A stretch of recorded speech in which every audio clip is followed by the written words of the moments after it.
Mas começando agora essa live sensacional, eu costumo dizer que a gente sempre chama, né, Pedro, pessoas que a gente admira, por isso que acaba sendo até repetitivo. Sempre a gente chama as mesmas e mesmas e mesmas pessoas. Muitas pessoas perguntam, pô, são sempre as mesmas pessoas? São, porque é que a gente admira, sempre admirou e é sempre assim mesmo, a gente gosta assim. Eu conversando com o Pedro, com o André, com o Rodrigo, a gente falou, pô, vamos ouvir o que está por trás do Lattes, né, Pedro? O que está por trás do currículo Lattes, porque você vê, né, grandes advogados, grandes tributaristas, como o professor Chueiro, como a professora Suzy. Eu até brinquei, eu fui imprimir o currículo do professor Chueiro e acabou a tinta da impressora. Assim. Eu fui pegar a segunda resma de papel, falei, não, para na 200 aqui. E de fato eu estou com ele aqui na mão, ó, não imprimiu tudo, e isso é muito bacana, porque assim, eu sempre começo a live lendo o resumo do resumo do resumo da qualificação de cada um, e nós vamos fazer exatamente o inverso nessa aqui, né? Nós vamos tentar aprofundar um pouquinho, falar um pouquinho. Nós vamos ter aí no máximo 1h30, também para não cansar todo mundo. E vamos ouvir um pouquinho da trajetória de cada um aqui. Fiquem todos muito à vontade para mandar perguntas. Eu sei que muitas pessoas já vieram. Falaram, posso participar? Tal, claro, é só mandar aqui. Eu estou com a outra tela aqui aberta. Quem tem dúvida, quem quer dicas, quem quer saber a, a trajetória mesmo, os perrengues, né? Porque as vitórias eu sei, as vitórias eu estou aqui com todos os troféus. Eu quero saber como é que foi feito para chegar nisso. É aí que tá, é aí que é o grande X da questão, né? Bom, convidei então a professora Suzy e o professor Chueire. Nós combinamos, eu e o Pedro.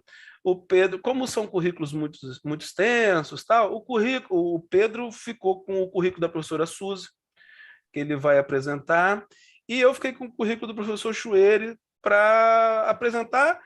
Claro que, mesmo assim, dando uma resumida aqui, porque também, senão não vai ter tempo nem ler o próprio resumo do resumo, daria tempo. Mas, então vamos lá. Lembrando, bom, primeiro, boa tarde a todos, perdão, porque eu acho que eu estou empolgado. Nessa live eu estou um pouco empolgado. E nós vamos fazer de uma forma meio diferente dessa vez. Antes, né?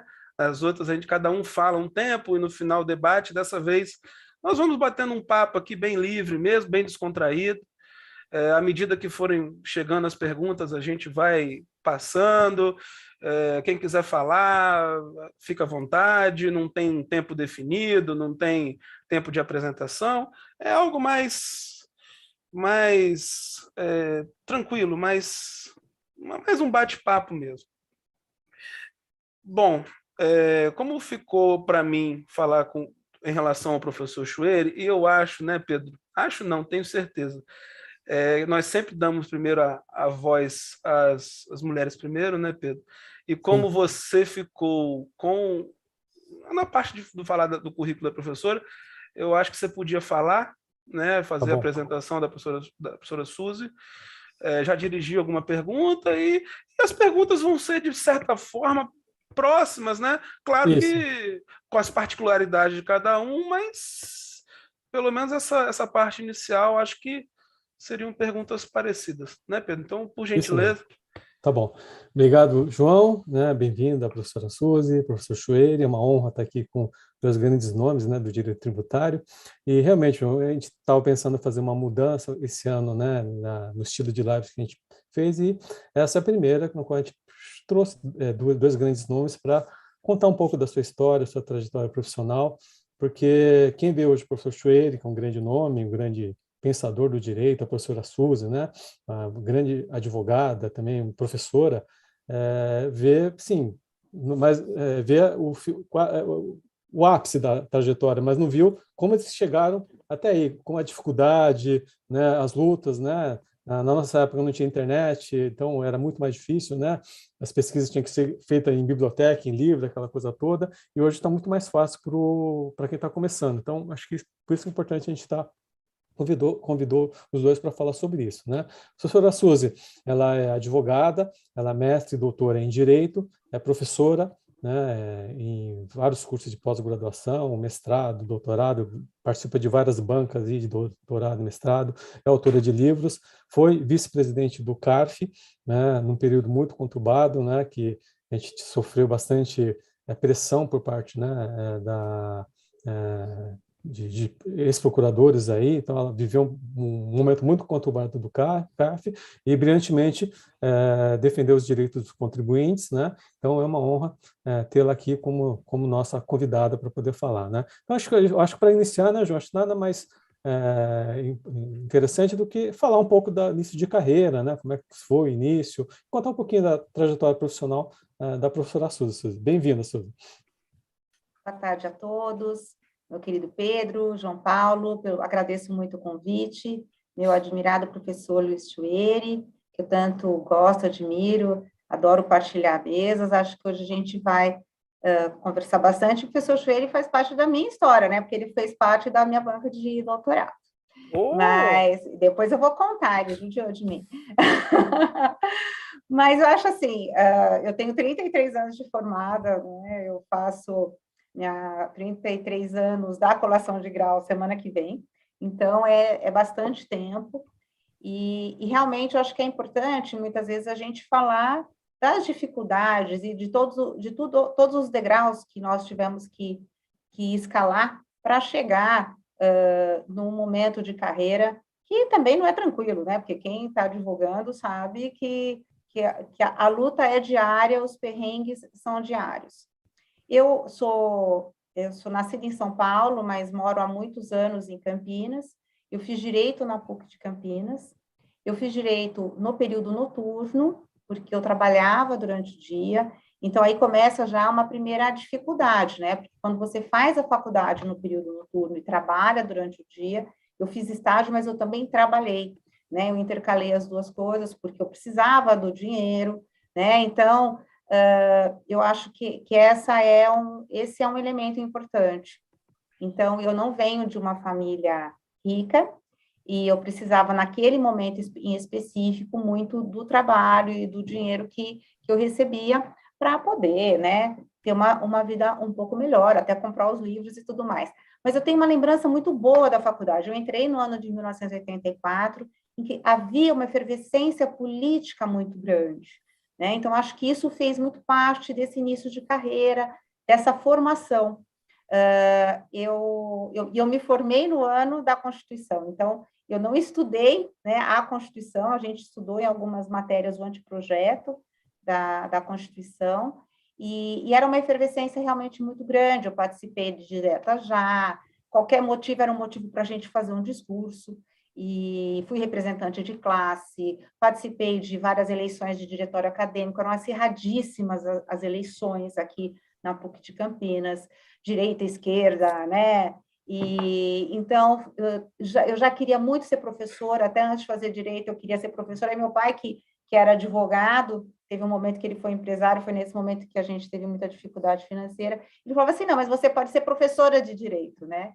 E quando eu entrei na faculdade, eu também entrei em pedagogia, mas acabei optando por direito, mas já com o sonho de ser professora. Então, qualquer oportunidade que a gente tinha na PUC, a gente tinha, os alunos podiam ser monitores e ganhavam meia bolsa, e eu fui monitora de Direito Civil primeiro, e depois eu fui monitora de Filosofia do Direito, por 2 ou 3 anos, que ajudou também muito na minha formação. Quando nós tivemos Direito Tributário, que foi no 4º ano, eu me senti muito desafiada pelo professor, que era o professor Heitor Regina. Ele foi reitor aqui, ele já é falecido, ele foi reitor da universidade, ele era um professor muito exigente, muitos alunos ficavam de DP, tal, e eu me senti muito desafiada e comecei a estudar Direito Tributário, e eu fui a única aluna que ele teve ao longo, sei lá, de 20, 30 anos, ou até mais que ele deu aula, que tirou 4 médias 10, né? Tive 4 médias 10 com o professor Heitor Regina. Então, isso já me fez querer estudar direito tributário, meu pai também era dessa área, me incentivava. Aí eu terminei já a faculdade, entrei na especialização aqui na PUC Campinas, e na sequência, eu me formei em 88, 89 eu fiz especialização, e em 1990 eu já entrei no mestrado na PUC São Paulo. Acho que, para começar, é isso, né? Foi assim que foi o meu começo. Agora, colocando aí um pouquinho do começo da advocacia, eu fiz alguns estágios, e quando eu me formei, meu pai sempre tinha tido um sonho de ter um escritório de advocacia. Então, quando eu me formei, ele quis montar o escritório comigo, só que nós não... nossas famílias eram de cidades aqui próximas a Campinas, a gente não tinha, né, conhecimento de empresas, tudo. Então, nós começamos nosso escritório do zero, e assim que nós começamos com o escritório, meu pai foi convidado a voltar, ele já tinha trabalhado como advogado interno de empresa, ele voltou para São Paulo para trabalhar numa empresa, e eu praticamente comecei o escritório sozinha, sem nenhum cliente. Então, sei bem o que é isso, o que é você começar do zero, né? E é uma luta diária. Na época, a gente não tinha computador ainda, então tinha aquelas máquinas que tinham uma memória, né? Não é da época de quase ninguém aqui. E eu já ficava deixando pronto uma procuração, alguma coisa assim, imaginando as primeiras ações que eu faria. E sonhando com um dia ter grandes clientes, e é uma conquista, realmente. O dia que eu lembro que meu pai foi comigo, nós fomos visitar uma empresa em Nova Odessa, que é aqui perto de Campinas, e que é a cidade das nossas famílias, e conquistamos o nosso primeiro cliente, e aí é inesquecível esse dia para mim, pode passar 1000 anos que eu vou lembrar. Então, realmente teve toda essa dificuldade do início de carreira, e que é bem gostoso de lembrar esses momentos difíceis, mas que dão um sabor muito especial quando você conquista o cliente, quando você ganha uma ação e tudo mais. E a composição societária do seu escritório era a mesma? Ou...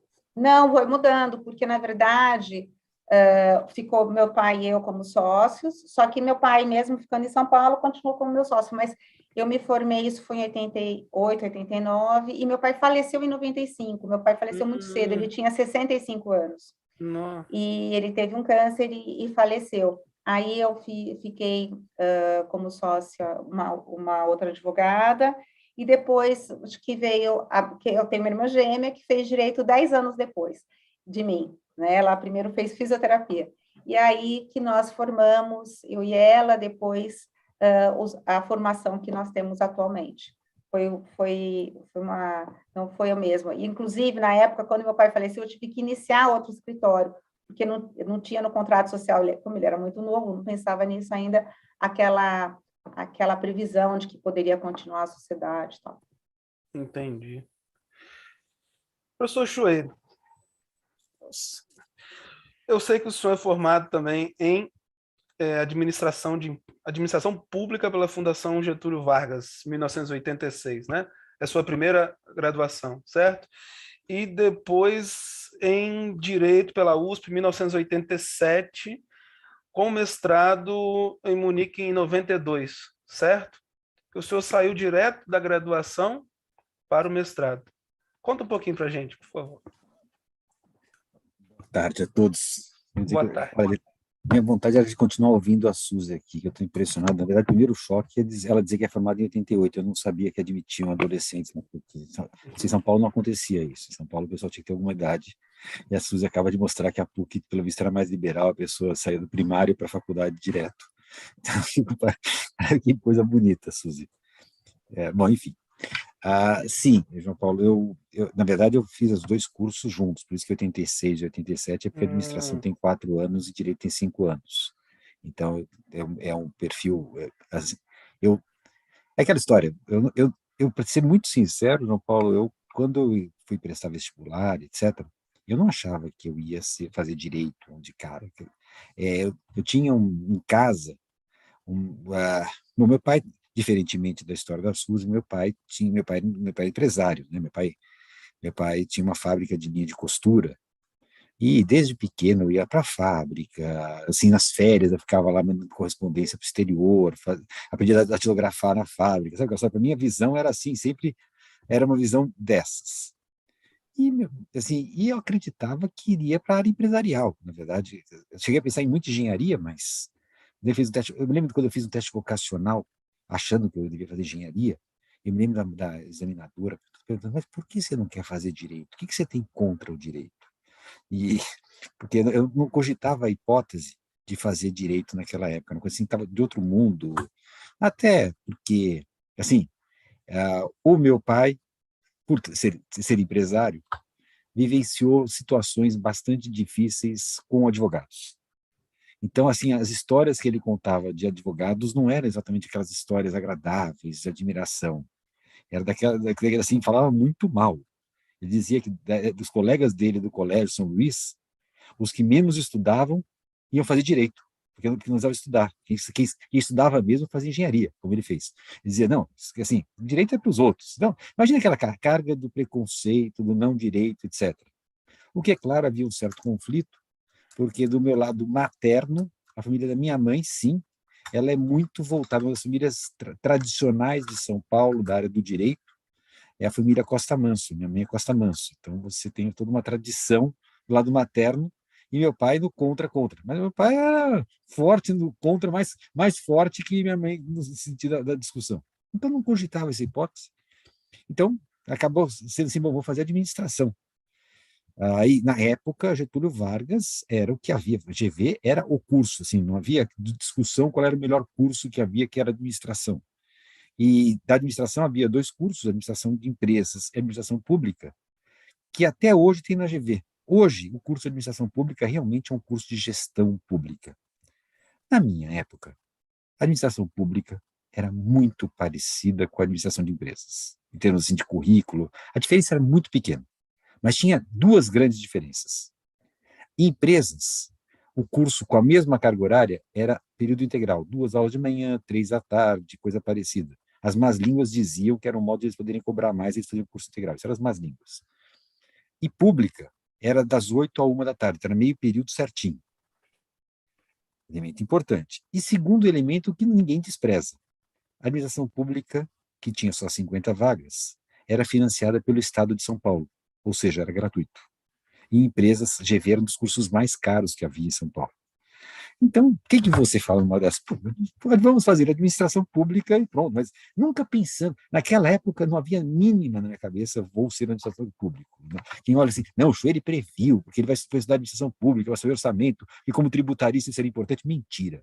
Não previu nada, foi fazer porque a administração de empresas, quando chegou, obviamente, tive o curso, tive aula sobre questão de orçamento, sim, de finanças públicas, etc., mas isso é a vida que trouxe, não o contrário. Então, eu ia fazer administração.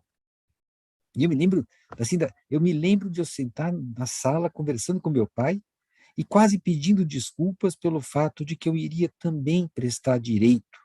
Assim como sendo um complemento, meu pai falou assim, pode ser bom, porque esse advogado pode apontar muito com a gente, é bom que você saiba, porque assim você sabe se defender. Então, direito, como assim, estuda direito para você não ser enrolado pelos advogados, mas nunca, assim, você vai ser administrador. Essa era a visão que havia.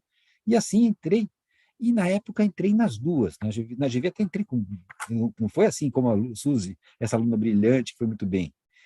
Foi uma das primeiras decepções que eu tive, Suzy, na vida, foi quando eu, que era CDF, quando eu não entrei na primeira lista da GV. Eu entrei na terceira lista, o único nome era o meu. Imagina assim, eu me sentia assim péssimo. Imagina um CDF não entrar de primeira lista. Mas foi uma lição que eu tomei, porque eu não entrei. Mas o fato é que eu consegui, entrei lá como último, mas entrei ali. Entrei na GV em São Francisco. Na época, eu vou contar para vocês, porque isso está prescrito, mas como eu não tinha certeza que ia conseguir entrar, nas duas eu pus como primeira opção matutino. E entrei nas duas de manhã. Então eu tive que fazer alguma coisa por um semestre, está prescrito, que é assim, eu frequentei de manhã, teoricamente, a São Francisco, embora eu fosse assistir aulas à noite. Quer dizer, na verdade, gente, você me corta quando for para falar, João Paulo, adoro falar, você me Não, corta. pode falar, fica à vontade, fica à vontade. Porque essa história do manhã e noite, eu posso dizer, quando eu entrei na GV, na terceira lista, mas entrei na GV, falei, é isso, esquece do direito, coincidiu o horário, não dá para fazer. Daí um amigo meu de colégio falou, não, venha conhecer, venha ver o que é o curso do direito. E ele me levou para ir assistir uma aula à noite, porque, claro, ele fazia à noite, e foi assistir aula à noite. E lá fui eu, e, gente, eu tive um privilégio, acho que foi a grande sorte da minha vida. Nesse dia, A primeira aula que eu tive na faculdade foi com um cara chamado Tércio Sampaio Ferraz Júnior. Eu não sei quantos de vocês já tiveram o privilégio de ouvir o Tércio numa palestra. Você não sabe, a aula dele era... A gente não entendia muito, era difícil de entender. Você era filósofo? Eu não, estou falando de um cara que não tem nada de filosofia. Mas era muito legal. Você fala assim, não é possível, eu não queria anotando tudo lógico, tudo raciocínio e tal. E ele terminava a aula com uma pergunta. O Tércio sempre terminou a aula com uma pergunta. Como assim, isso a gente vê na aula que vem. É um convite a você falar, eu preciso voltar lá. E a outra aula eu tive direito romano com Vilaça, que também era uma simpatia agradável. Ou seja, eu tive aula. Aquele dia que era o dia de eu, tá bom, vou conhecer, eu tive aulas maravilhosas. Então, no dia, eu falei, meu amigo, olha, amanhã você me leva de novo? E ele me levou o segundo dia, o terceiro dia, eu falei, estou gostando disso. Daí aquela história, você encontrar com outra B, daí você descobre, enfim, consegui que alguém, um colega, que enfim, hoje em dia um grande amigo meu, que chega por um contato e tal, de repente a pessoa que assinou a lista todos os dias do primeiro semestre, porque ele assinava de manhã, eu assistia às aulas à noite, e assim passei um semestre com as 2 de manhã. Está prescrito. Depois do segundo semestre eu mudei para a noite e fiz o curso inteiro noturno, mas essa foi uma circunstância que senão não teria feito. Então, por pouco eu não abandonei, por conta disso. E o Tércio dava aula de introdução, né? Devia ser introdução. Introdução ao estudo de direito. Daí, isso no primeiro ano, daí o Tércio, que era essa... Gente, era maravilha o Tércio. O Tércio tinha, naquela época, ele coordenava um programa, que existe até hoje, chamado PET, Programa Especial de Treinamento da CAPES. Era uma proposta que o Tércio e o Faria, na verdade, mas o Tércio era o coordenador, mas junto com o Faria, na época, eles tinham de que alunos da graduação recebiam uma bolsa, equivalente a 40% da bolsa de um mestrado, para não trabalharem e para só estudarem.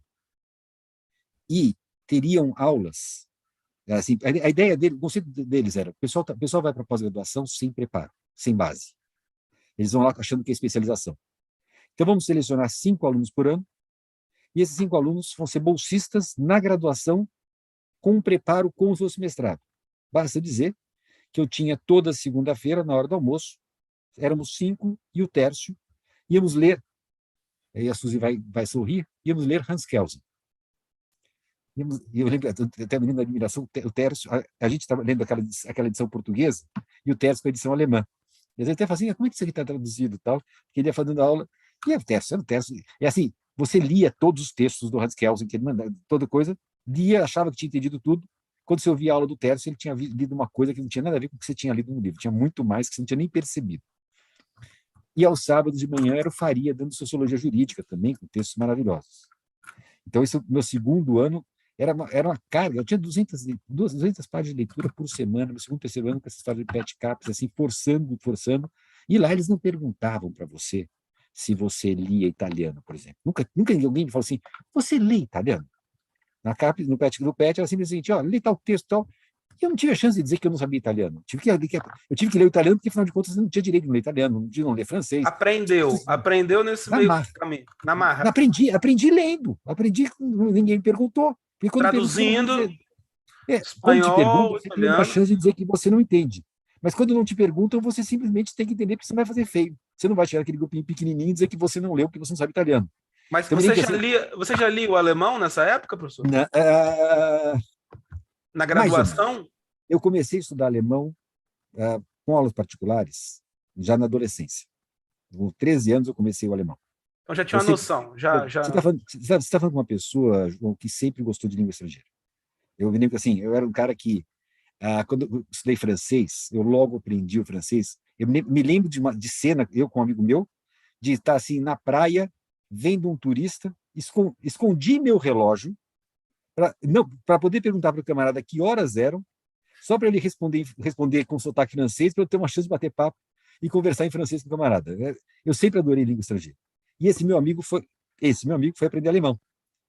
E se você tem o seu melhor amigo que vai aprender alemão, o que você faz? Você vai aprender alemão.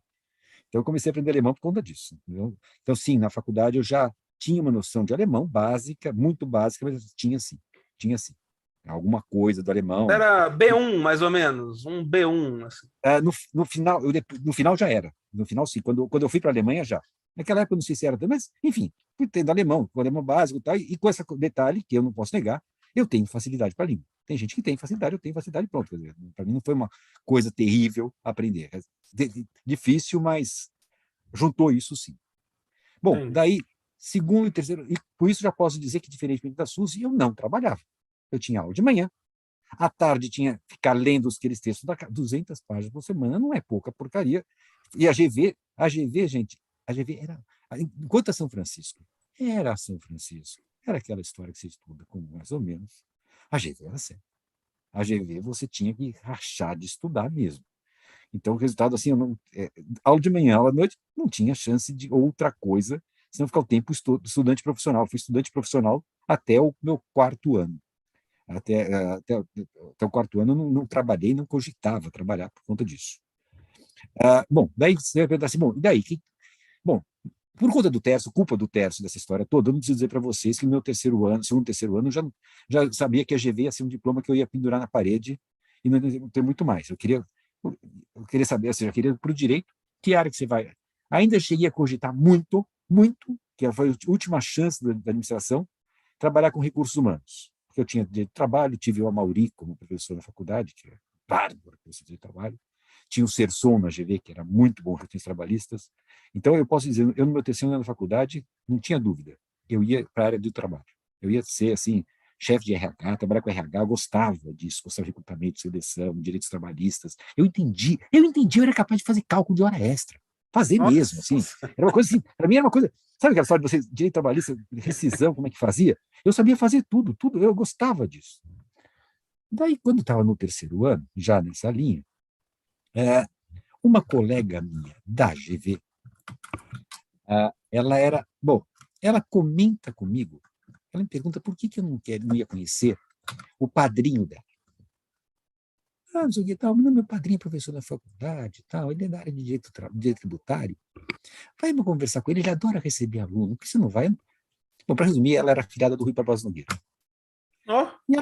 E ela me convenceu aí, eu era bem metidinho. Falei, tá bom, eu vou. Liguei, marquei hora. E, gente, vocês não sei quem conheceu aqui o Rui. O Rui era um fofo. Um fofo, fofo, fofo. Sabe aquele velhinho fofo? Aquele que, assim, ele podia ser ocupado o que fosse, mas se aparecesse aluno no escritório dele, nada acontecia, ele ia ficar batendo papo com o aluno. Então, eu juntou com um cara que gostava de falar, com o Rui que gostava de falar, e fui visitá-lo várias vezes. Cada vez que eu ia visitar o Rui, ele me dava naquela época, quando você publicava artigos, era comum que a revista te desse umas separatas dos artigos que você publicou. Então, não tinha chance. Se eu fosse visitar o Rui, eu voltava com umas 3 ou 4 separatas de artigos que ele me dava de presentes, o que tal. Daí ele falou, olha, vai ter um curso do IBDT aos sábados de direito tributário, por que você não faz? Lá fui eu fazer um curso de IBDT, era um curso, na época tinha acabado de sair o livro, não sei se os tributaristas conhecem, o livro em homenagem ao Brandão Machado, ao Rui Barbosa Nogueira. Azulzinho, Não, azulzinho. desculpe, ao Rui Barbosa Nogueira, coordenador era o Brandão Machado, foi o primeiro Fast Livre do Brasil. Homenagem ao Rui Barbosa Nogueira. Enfim, eram 20 monografias, e o curso de sábado foi 20 palestras com as 20 monografias. Eu fui para esse curso, de repente você tinha que ler monografias de direito tributário, você que não tinha estudado direito tributário ainda. Era aquela história, você não sabe nem o que é fato tirador e fica discutindo repetição do indébito. Mas lê. E eu achei encantadora a coisa, fiquei encantado com o tal do curso, etc. Isso, no terceiro ano, daí, no meu quarto ano, sim, no quarto, na GV, no terceiro ano, eu puxei as matérias optativas do quarto ano, de tal modo que meu quarto ano no GV fosse assim, muito simples, para finalmente poder fazer o quê? Estagiar. E daí, para estagiar, não sei o que tal, eis que eu vejo um anúncio de uma empresa chamada Arthur Andersen. Mas, assim, o Pedro pode contar o que era Arthur Andersen naquela época. Porque hoje eles fazem, não sei o que, Aaron. Naquela época, era o non plus ultra.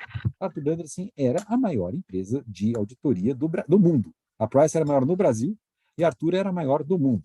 Eram as duas que disputavam. Assim, o que hoje fala muito Big Four, naquela época era Big Eight.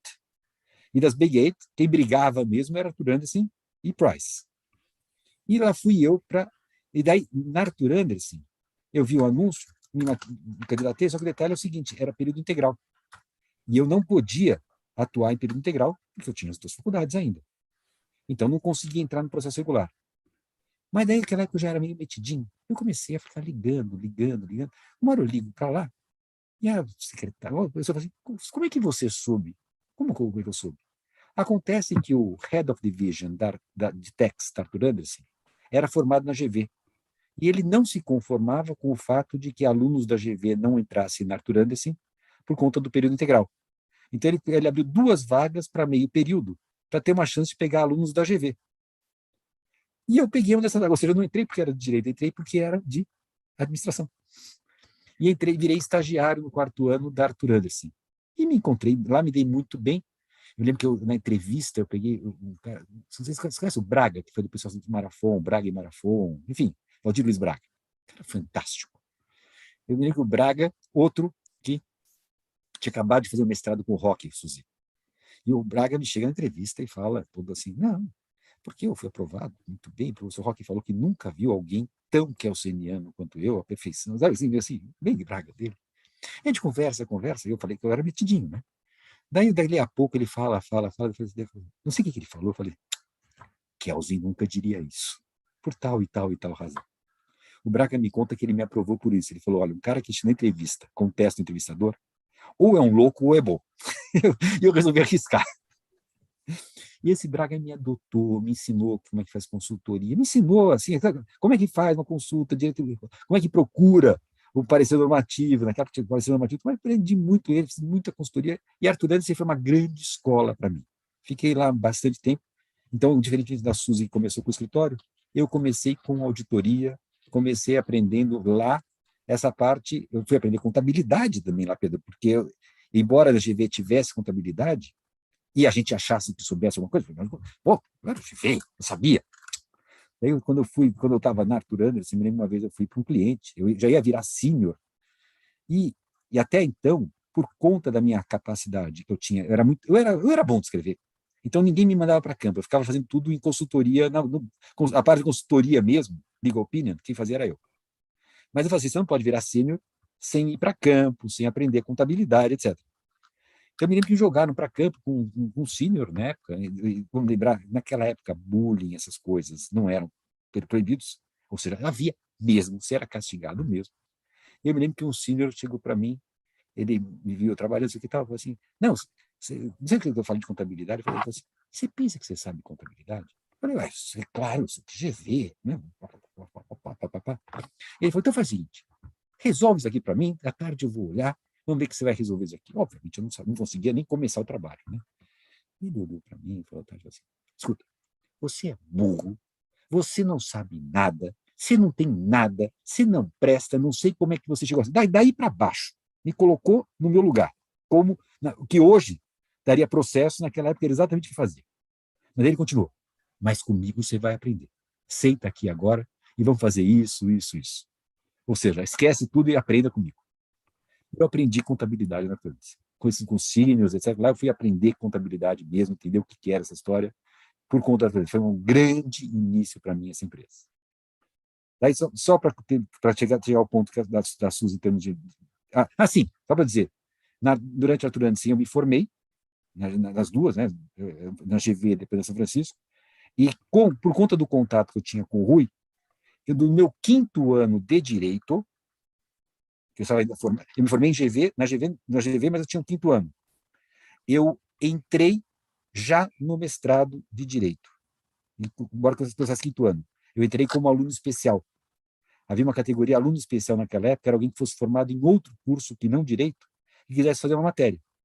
Então, eu comecei a cursar as matérias do mestrado como aluno especial, que, obviamente, depois entrei no mestrado regular. Na época, o Rui, catedrático, mandava. O Gerd Rothmann tinha sido meu professor na graduação. O Rui falou assim, olha, eu não tenho vaga, mas já falei com o Gerd, então você está dentro, você vai lá, fala com o Gerd, vai fazer entrevista. Foi aquela entrevista curiosa, porque já estava tudo resolvido, e eu entrei com o Gerd e fui fazer... Então, o senhor fez o mestrado aqui não, na... Não, deixa eu contar.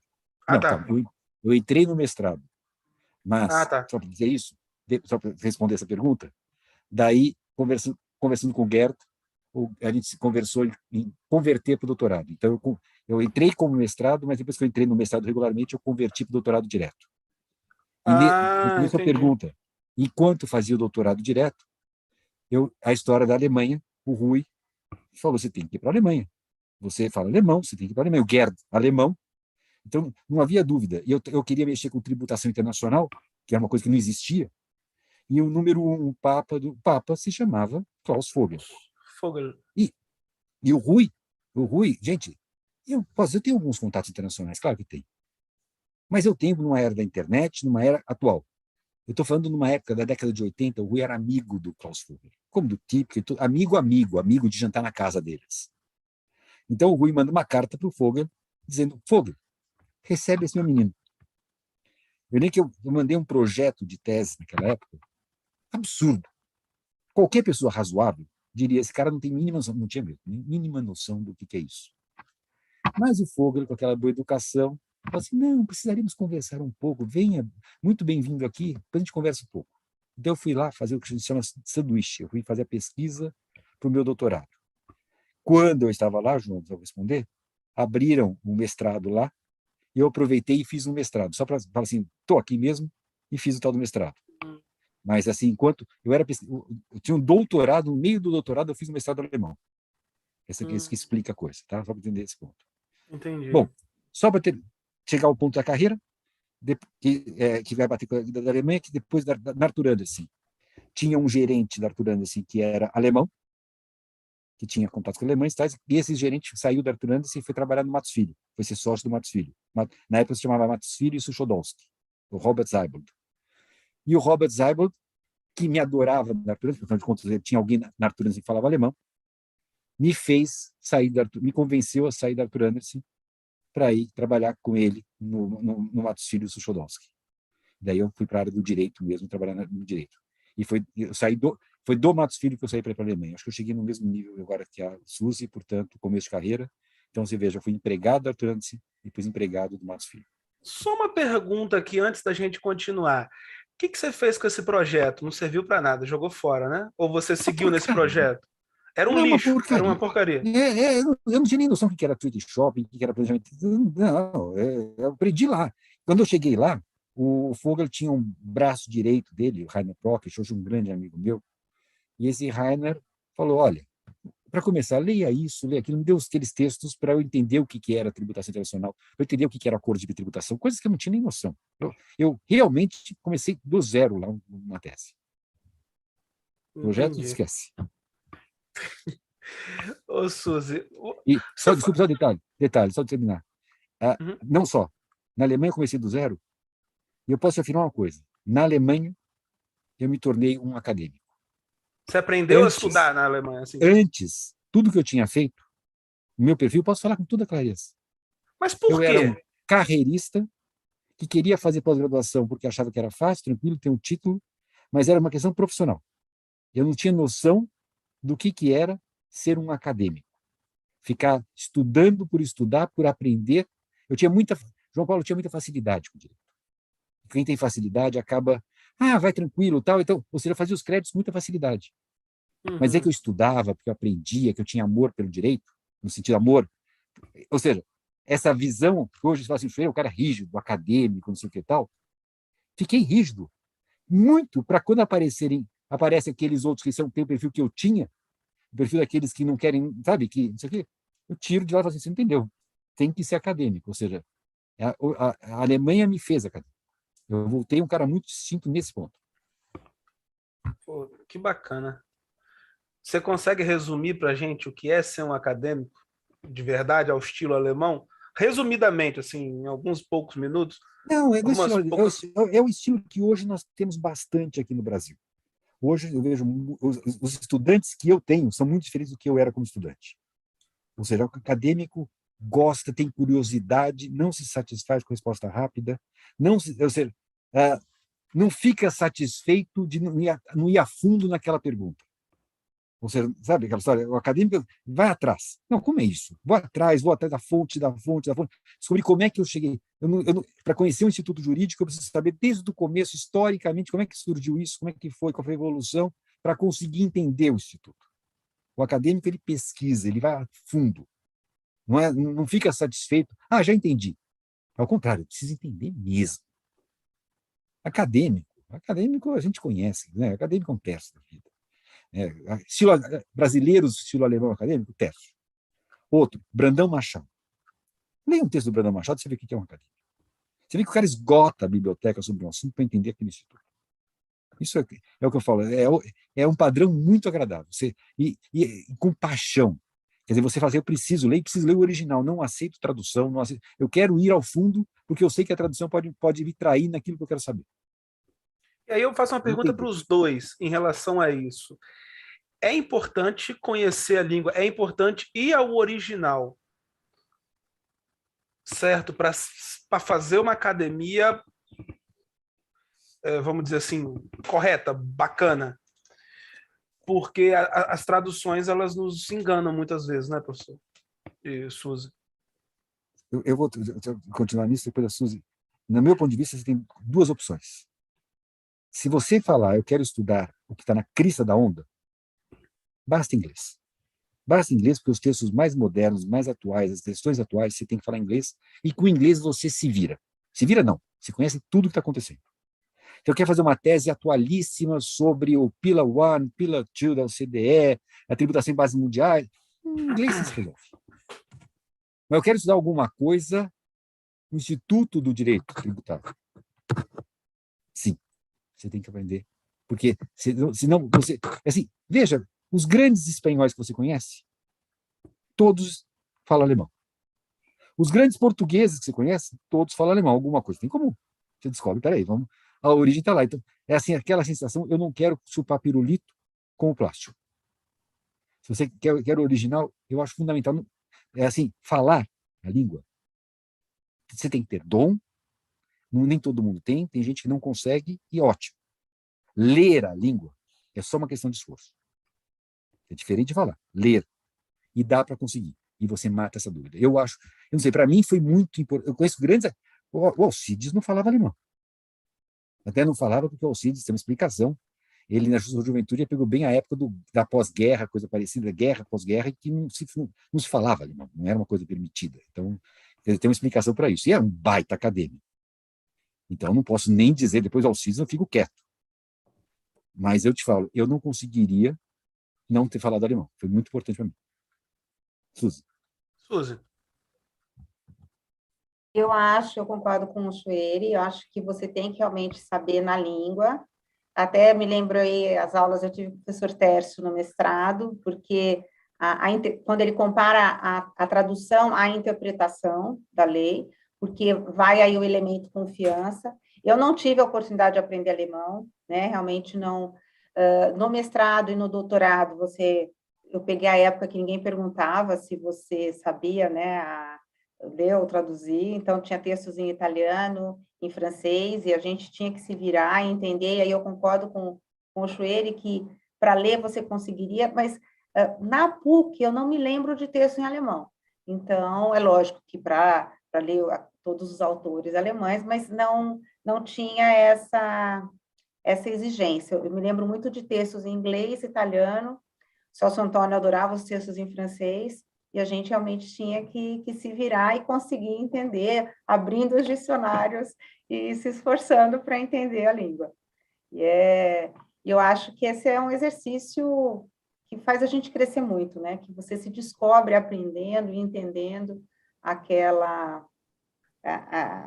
texto, aquele pensamento. Suzy, você seguiu muito a linha do professor Paulo de Barros, né, no início, certo? Porque você sabe que eu comprei o seu livro de prova, né, que foi até raro. Eu tenho uns 2 anos que eu consegui lá no estante virtual. É igual o livro do professor Chueri, tem 2 livros que são muito raros, professor Chueri, é o do Ágil, né, e o livro do Normas Indutoras. Já tem os 2. E parece que o senhor vai publicar um atualizado do Ágil, né? Vem novo. Vem. Tá vindo, tá chegando. Esse vem. Ótimo. Eu da Suzy, eu li o seu livro, Suzy, algumas vezes, até no mestrado. prova no direito tributário, né? E assim, que eu me lembro, era muito PBciano, vamos dizer. E ele inaugurou o PBcianismo, vamos dizer assim, porque você pega o livro da Fabiana Tomé, ela cita muito você pega o livro da Rita, ela cita muito você, no próprios artigos do professor Paulo, se eu não me engano, né, ele te cita, isso você continua, você permanece nessa linha? Conta para mim, assim, deu Bom, uma... a minha relação com o professor Paulo de Barros é uma relação, assim, de muito sentimento, de muito amor, né? Quando eu terminei a faculdade, aí eu comecei imediatamente a especialização aqui em Campinas, e o meu professor chamava Dr. Alfeu Júlio, ele era da carreira do auditor fiscal da Receita Federal, foi delegado da Receita Federal por muitos anos aqui, e ele tinha feito o mestrado na PUC de São Paulo. Então, uma influência total da PUC São Paulo, eu nem pensei em prestar USP, eu já fui prestar a PUC São Paulo. Entrando no mestrado na PUC São Paulo, a primeira matéria que eu fiz foi Tributário 1, que era com o professor Paulo de Barros Carvalho. Na época, o professor J. Taliba era vivo, aí você tinha que fazer todas as matérias para depois fazer a última, você só podia fazer a geral da Taliba depois que fizesse todas. Fui muito bem com o professor Paulo, então já comecei a ser uma aluna que me destacava. E no segundo semestre, eu fui fazer lógica jurídica. E naquela época, tinham muitos alunos na classe, não era isso que, como hoje, são 10 alunos, sei lá, tinham 30. Porque as pessoas iam mal em lógica. Só que aqui na PUC de Campinas, nós tínhamos a matéria lógica jurídica e nós tínhamos a matéria filosofia do direito. E eram dadas pelo nosso diretor da faculdade, e ele era muito rígido, então a gente tinha que estudar muito. E por isso, eu acho que eu já fui com uma bagagem realmente para lógica e me destaquei muito na matéria de lógica. Aí o professor Paulo me convidou para fazer parte do grupo de estudos dele, que ele já tinha um grupo de estudo, isso foi em 1990, final de 90, começo de 91. E me convidou para fazer parte do primeiro grupo que foi para Recife fazer o colóquio com o professor Lorival Villanova. Então, veja, uma influência muito grande. Eu tinha 23 anos, fui para Recife com um grupo pequeno, na época eu lembro da Raquel Novaes, a Ângela Pacheco, José Roberto Vieira,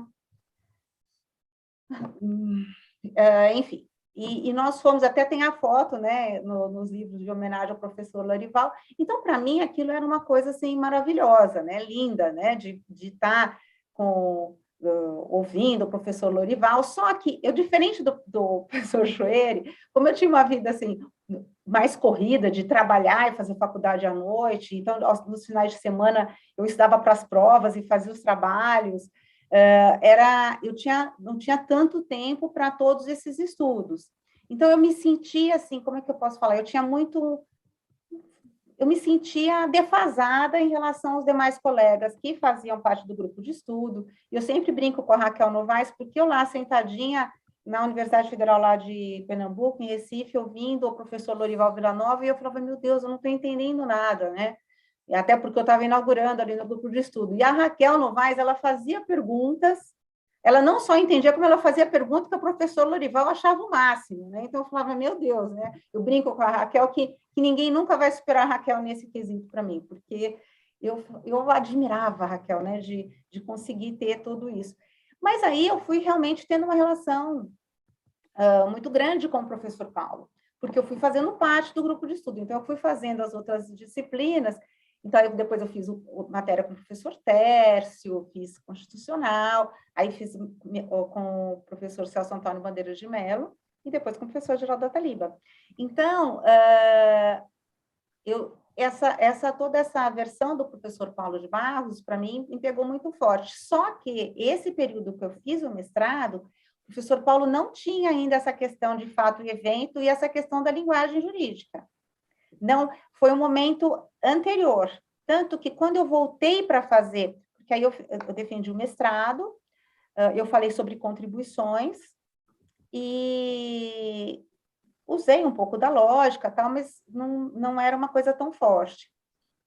Isso foi em 95. Aí eu queria muito dar aula, né? Que era o meu sonho, como eu tinha falado. Então, meu objetivo de vida era advogar, meu escritório ir bem, mas conseguir dar aula. E aqui em Campinas, a gente tinha a PUC. Era só PUC como faculdade. Não tinha, agora tem muitas, mas na época só tinha a PUC. E na PUC tinha o professor Heitor Regina e o professor Alfeu, que dava as aulas na especialização. Quando eu terminei o mestrado, eu falei, opa, porque eu dava aula em cursinho, aquelas coisas, né? Cursinho, concurso, essas coisas, mas não conseguia dar uma aula em faculdade. Aí o professor Alfeu me convidou para dar aula com ele, já em 95, 95 foi o ano que eu defendi o mestrado, e aí no segundo semestre ele já me convidou, e em 96 o professor Alfeu falou assim, Suzy, eu queria que você assumisse essas aulas da especialização, e eu venho dar uma aula ou outra. Quando o professor Heitor Regina descobriu isso, o professor Heitor Regina falou assim, não, eu quero pegar essas aulas da especialização. E aí, para ter uma acomodação, que já tinha tido um convite para eu entrar para dar aula com o professor Alfeu, o professor Heitor falou, você fica comigo dando as aulas no mestrado e na graduação. E isso foi o ano de 96, e eu não tinha entrado no doutorado. Quando chegou o ano de 97, não, acho que 96, 97, o professor Heitor se sentiu um pouco incomodado, acho que porque eu estava com gás, gente. Você, quando você, né, 20 e poucos anos, um gás, querendo dar aula, era amada pelos alunos e tudo mais, isso o incomodou. E aí ele pediu para eu sair, para eu deixar as aulas. Nossa, eu chorei uma semana. Acho que foi no começo de 90. Foi no começo de 90. Agora eu estou meio confusa, 97, 98. O que aconteceu? Eu tinha voltado para o doutorado. E quando eu voltei para o doutorado, porque na época a gente ganhava os créditos, eu ganhei quase todos, só precisava fazer uma disciplina para o doutorado. Eu volto para o doutorado para fazer Direito Tributário 3, que era o Fundamento Jurídico de Incidência, que o professor Paulo estava se preparando para a titulação na USP. Que foi em 97. Que foi em 97. Então foi isso mesmo. Foi para ele ter a cadeira de titular da USP. Mas quando eu não me conformava com aquilo, eu achava tudo aquilo um absurdo, discutia com ele todas as aulas. Teve um dia que teve uma discussão tão grande comigo e outros alunos, e o Eurico era o professor assistente, que o professor Paulo teve que, na hora da aula, falar assim, olha, ela tem o direito de ter dúvida, ela tem todo o direito de não concordar. E eu estou, né, acho... E ele até me dispensou de fazer os seminários, porque eu tinha uma dificuldade enorme em responder aquelas questões, em tudo aquilo. Então, eu acho que eu tenho, sim, venho com essa vertente do professor Paulo, com essa vertente toda, mas eu posso garantir também que eu não assumi integralmente. Hoje eu vejo alguns textos e acho que tem outros professores muito mais PVC-anos e autores do que eu, né? Eu sou uma pessoa, João Paulo, que eu sou muito fática, né? Eu tenho esse viés acadêmico, mas eu sou uma pessoa que me ligou aos fatos, por isso que eu fui para as provas. Outro dia, estava assistindo essas coisas americanas, eu até falei para o meu marido, eu falei assim, olha, eu acho que se eu não fosse advogada tributarista, eu seria uma ótima investigadora. Adoro, sabe assim, adoro ficar vendo aquele fato, para onde ele vai, aquilo que ele pode levar, talvez até essa coisa meio da lógica e tudo mais. E quando eu entrei, voltei para fazer a matéria do doutorado, eu me aproximei novamente do professor Paulo, eu tinha parado o grupo de estudo e falei, eu não consigo dar aula.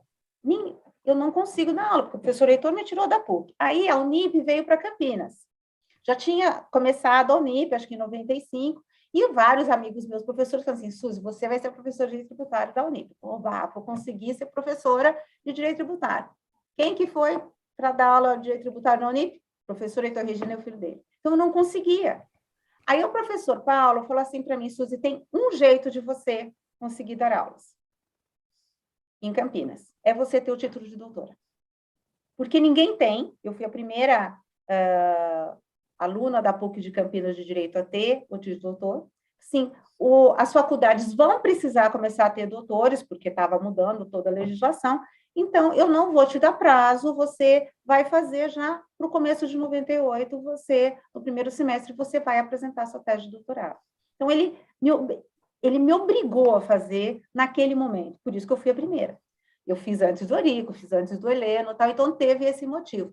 Nesse meio tempo, eu consegui dar aula na Faculdade de Direito de Itu, lá ia ser perto da casa lá do Chueiro, em Itu.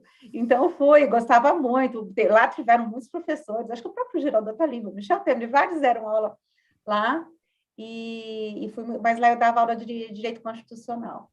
E acabei fazendo uma tese de Direito em que eu não consegui aprofundar como eu gostaria de ter aprofundado, porque, eu tinha entrado no mestrado, no doutorado, fiz a matéria em 97, em maio de 98 eu já estava defendendo a tese de doutorado, porque o professor Paulo disse isso para mim, você só vai conseguir com esse título.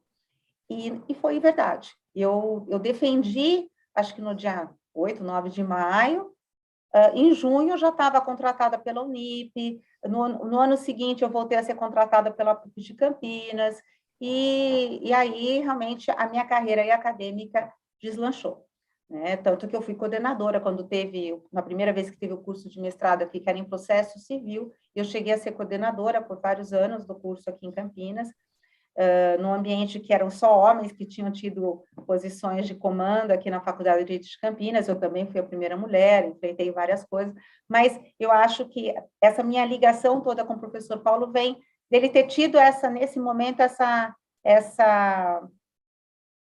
lá, esse insight, esse conselho importante para mim, larga tudo, para tudo que você está fazendo e defende essa tese, porque isso vai mudar a sua vida, e realmente eu posso falar que o título de doutora mudou minha vida.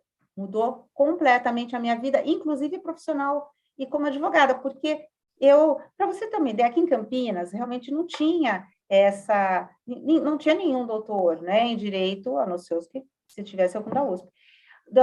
Eu tenho uma festa, eu recebi representante do prefeito na festa, moção da Câmara de Vereadores, representante dos juízes, porque foi realmente um fato histórico. Recebi mais de 50 buquês de flores. Sabe? Então, foi realmente um fato histórico. O professor Chueiro quase não permitiu que isso acontecesse, porque ele foi super duro comigo na banca. Mas, estou brincando. Mas, na verdade, foi uma banca dura. Foram 5 horas de arguição, né? Mas, porque fazia 2 anos que não tinha banca de doutorado na PUC, porque não era comum. As pessoas não... Acho que o Chueiro vai poder confirmar isso, né? Quem foi sua banca? Quem que Minha era? banca foi professor Chueiro, professor Valdir de Oliveira Rocha, pela USP, professor José Eduardo Soares de Mello, professor Estevão Horvath e professor Paulo Vaz Carvalho. Foi no anfiteatro até da PUC. Então, foi... Eu vou dar direito de defesa para o Chueiro, mas para você ter uma ideia, olha só como eu sofri. Eu fui a primeira banca, não foi de doutorado que você fez a PUC. Então, você imagina, ele veio com sede ou não? É isso que eu ia falar. A primeira banca de que eu participei de doutorado foi a da Suzy. É mesmo? Deixa eu ver aqui. Que legal. Foi a primeira banca de que eu participei, foi da Suzy, de doutorado. E a Suzy está falando, e vamos ser claros, quando eu li o trabalho, até porque não era uma linha que eu conhecesse e tal, eu não fiquei extremamente encantado na hora. Sabe aquela história? Assim, tinha um monte de... No fundo, não estava discutindo talvez a Suzy, estava discutindo toda a teoria do PBC, toda a questão de linguagem, e a Suzy era vítima de eu discutir uma teoria com a qual eu não concordava, né? Mas, gente, eu posso dizer uma coisa tranquilamente. Eu entrei para dar uma nota, eu acho que eu ia dar 8,5, acho que no fim veio 9, 9,5, pela Suzy.